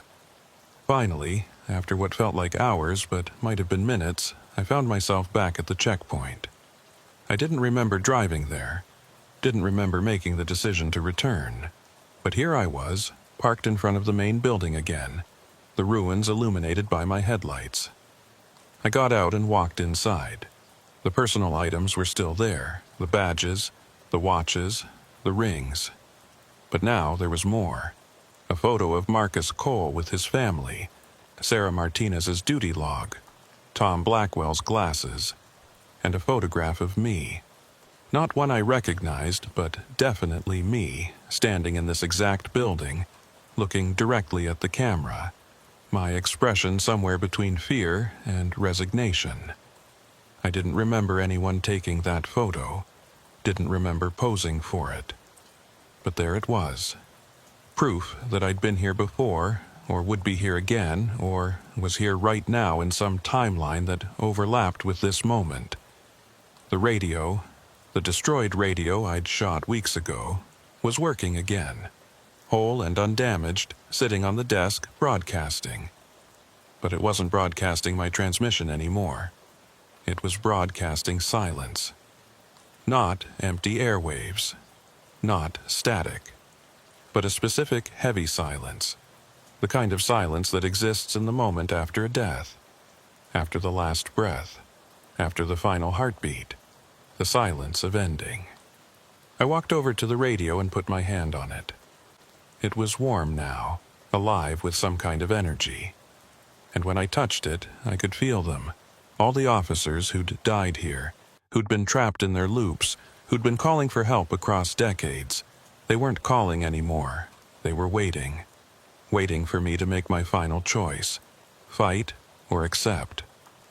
Struggle or surrender.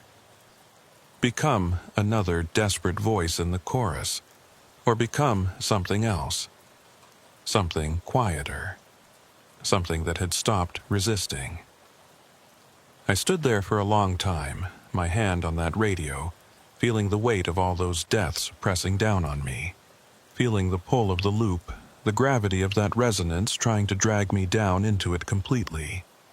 And I realized something. The woman on the highway had been wrong. There wasn't just two choices. There was a third option. Not fighting, not surrendering. Understanding. I sat down at the desk with the radio and started examining it properly for the first time. Not as something to destroy or fear, but as a tool. A device that was doing something impossible, and maybe if I understood how it worked, I could understand how to use it differently. The radio was broadcasting on channel 3, our primary frequency. But when I looked at the internal settings, I could see that it was actually transmitting on dozens of frequencies simultaneously. Hundreds, maybe. All of them overlapping. All of them creating interference patterns that shouldn't be possible with standard radio technology. It wasn't just a radio. It was some kind of resonance amplifier. It was taking something that existed naturally, the echoes of deaths, the weak spots in time, and broadcasting them, making them louder, making them impossible to ignore. But what if the amplification could work in reverse? What if instead of making the echoes louder, I could use the radio to dampen them, to quiet the resonance rather than amplify it? I started adjusting the settings. Not randomly, but carefully, watching how each change affected the broadcast, the frequency range, the power output, the modulation. As I worked, I became aware of presences in the room. The figures were back: Marcus Cole, Sarah Martinez, all the others. But they weren't as clear as before. They were fading, becoming more transparent with each adjustment I made to the radio. "What are you doing?" Marcus asked. His voice was distant, like he was speaking from very far away. "I'm not sure," I admitted. "I'm trying to find the frequency where the loop breaks, where the resonance stops amplifying and starts canceling itself out. That's not how it works. The loop is fundamental. It's built into the nature of this place. Maybe. But every resonance has a frequency where it dampens, where the waves interfere destructively instead of constructively. If I can find that frequency." I continued adjusting. The figures grew fainter, and my own transmission, the one that had been repeating every 90 seconds, started to change. "Unit 18, backup, checkpoint." The words were coming less frequently now. 2 minutes between transmissions, then 3, then 5. "You're not destroying us," Sarah said. What are you doing?" "I'm lowering the volume," I said, "making it so the echoes are still there but quieter. So they don't trap people, so they don't pull in new officers and add them to the loop." "Will we still exist?" "I think so. But you won't be calling for help anymore. You'll just be memories, whispers, the kind of thing people might hear in the wind or in the static, but not something that traps them." The figures looked at each other. I couldn't read their expressions anymore. They were too faded, too far from reality. But I sensed something like relief. "That's acceptable," Marcus said finally. "Better than ending. Better than continuing to scream forever." I kept adjusting. Found the frequency where the transmission dropped to once every 30 minutes. Then once an hour. Then once a day. And finally, I found the frequency where it stopped entirely. The radio went silent. The figures vanished. And the weight that had been pressing down on the checkpoint, the wrongness that had permeated this place, lifted like morning fog burning off in sunlight. I sat back and looked at the radio. It was still on, still broadcasting. But it was broadcasting on a frequency that human ears couldn't hear, that standard radio equipment couldn't detect. The resonance was still there, but it was subsonic now, below the threshold where it could trap people. My watch and the dashboard clock showed the same time now. 4:23 a.m. Time had synchronized. The fracture had healed, or at least reduced to the point where it was no longer noticeable. I stood up and walked out of the building. The desert looked normal. The silence was the regular silence of the night, not that oppressive wrongness I'd felt before. I got in my cruiser and drove back to town. My radio stayed quiet the entire way. No transmissions, no voices, no calls for help from officers who'd died decades ago. When my shift ended at 6 a.m., I wrote a report recommending that the old Sanderson checkpoint be demolished. Not because it was dangerous in any obvious way, but because the buildings were unstable, attracting trespassers, and serving no useful purpose. The county approved the demolition 3 months later. I watched from a distance as the bulldozers knocked down the main building, crushing the desk and the radio and all those personal items beneath tons of rubble. It felt like a funeral, like I was finally letting those officers rest. For a few weeks after the demolition, I still heard transmissions occasionally. Brief, fragmentary things, a word here, a phrase there. But they grew less frequent, quieter, until finally they stopped altogether. The checkpoint was gone. The loop was broken. And I was free, but I wasn't the same deputy who'd first heard Marcus Cole's voice calling for backup on a September night. I couldn't be. I'd seen too much, understood too much about the way reality could break and fold and create traps for the unwary. I started keeping a log. Not officially, just a personal document where I recorded strange calls, unexplained transmissions, anytime the radio did something that didn't quite make sense. Because I knew now that the checkpoint hadn't been unique. It had just been one weak spot among many, one place where the barriers were thin and echoes could get trapped. There would be others. In December 2021, I heard a transmission from a deputy who'd been killed in a traffic accident in 2008. His voice, calling in a vehicle pursuit that had ended in his death. The transmission repeated 3 times over a 2-hour period, then stopped. I traced it to an intersection where he'd crashed. Went there at the same time of night when I'd heard the transmission. Found nothing unusual, but I stood there for a while anyway, acknowledging his death, his service, his sacrifice, and I never heard that transmission again. In January 2022, a new officer joined our department. Young, eager, fresh out of the academy. On his second shift, he came to me with a confused expression. "Deputy Dalton, I keep hearing weird things on Channel 3, voices that don't make sense. Dispatch says they don't hear anything, but I swear, I know, I said. I hear them too sometimes. Radio interference, atmospheric conditions. It's normal in rural areas like this. Are you sure? Because it sounds like someone calling for help." I looked at him for a long moment. Saw the same curiosity I'd felt, the same desire to help, the same impulse to investigate that had led me to the checkpoint. And I made a decision. "Listen to me carefully," I said. "Sometimes, on quiet nights, you'll hear things on the radio that don't make sense. Calls that don't get logged. Voices asking for help. Your instinct will be to investigate, to figure out what's going on, to help whoever's calling. Isn't that our job?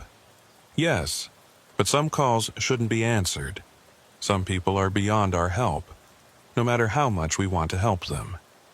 If you hear a transmission that seems off, wrong time, wrong location, wrong frequency, you log it, you note it, but you don't chase it. You understand?"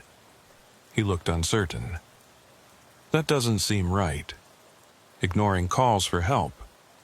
I'm not saying ignore them. I'm saying recognize when a call is coming from somewhere you can't reach, somewhere outside your jurisdiction, outside your time, outside the reality where you can actually help." "I don't understand." "You will," I said, "eventually. Just promise me that if you hear something strange, something that makes you want to investigate an abandoned place or follow a voice into the darkness, you'll talk to me first. Before you do anything, promise me that." He promised. I don't know if he'll keep that promise when the time comes. I don't know if anyone really can. The impulse to help is strong in people who become cops. It's why we take the job in the first place. But maybe if I can catch the next one early enough, I can show them how to dampen the resonance instead of amplifying it, how to quiet the echoes instead of adding their own voice to the chorus. It's been almost a year since I first heard Marcus Cole's transmission. A year since I found that checkpoint and realized that reality was thinner than I'd ever imagined. That death could create echoes that lasted decades. That trying to help could trap you in the very thing you were trying to escape. I still work the night shift. Still patrol the empty roads of Terrell County. Still monitor Channel 3, listening for those transmissions that shouldn't exist. But I'm not afraid anymore. Because I understand now. The voices aren't trying to trap people. They're not malicious or evil. They're just echoes, resonances, the afterimage of moments that were so intense, so desperate, so filled with the human need for help that they left permanent impressions on reality itself. Like footprints in wet concrete that hardened before anyone could smooth them out. My job now is to find those footprints and smooth them out before someone else trips over them. to quiet the resonances before they can trap new officers in new loops. It's lonely work. I can't tell anyone what I'm really doing or why. Can't explain that I'm not just patrolling for smugglers and criminals, but for temporal anomalies and broadcasting echoes.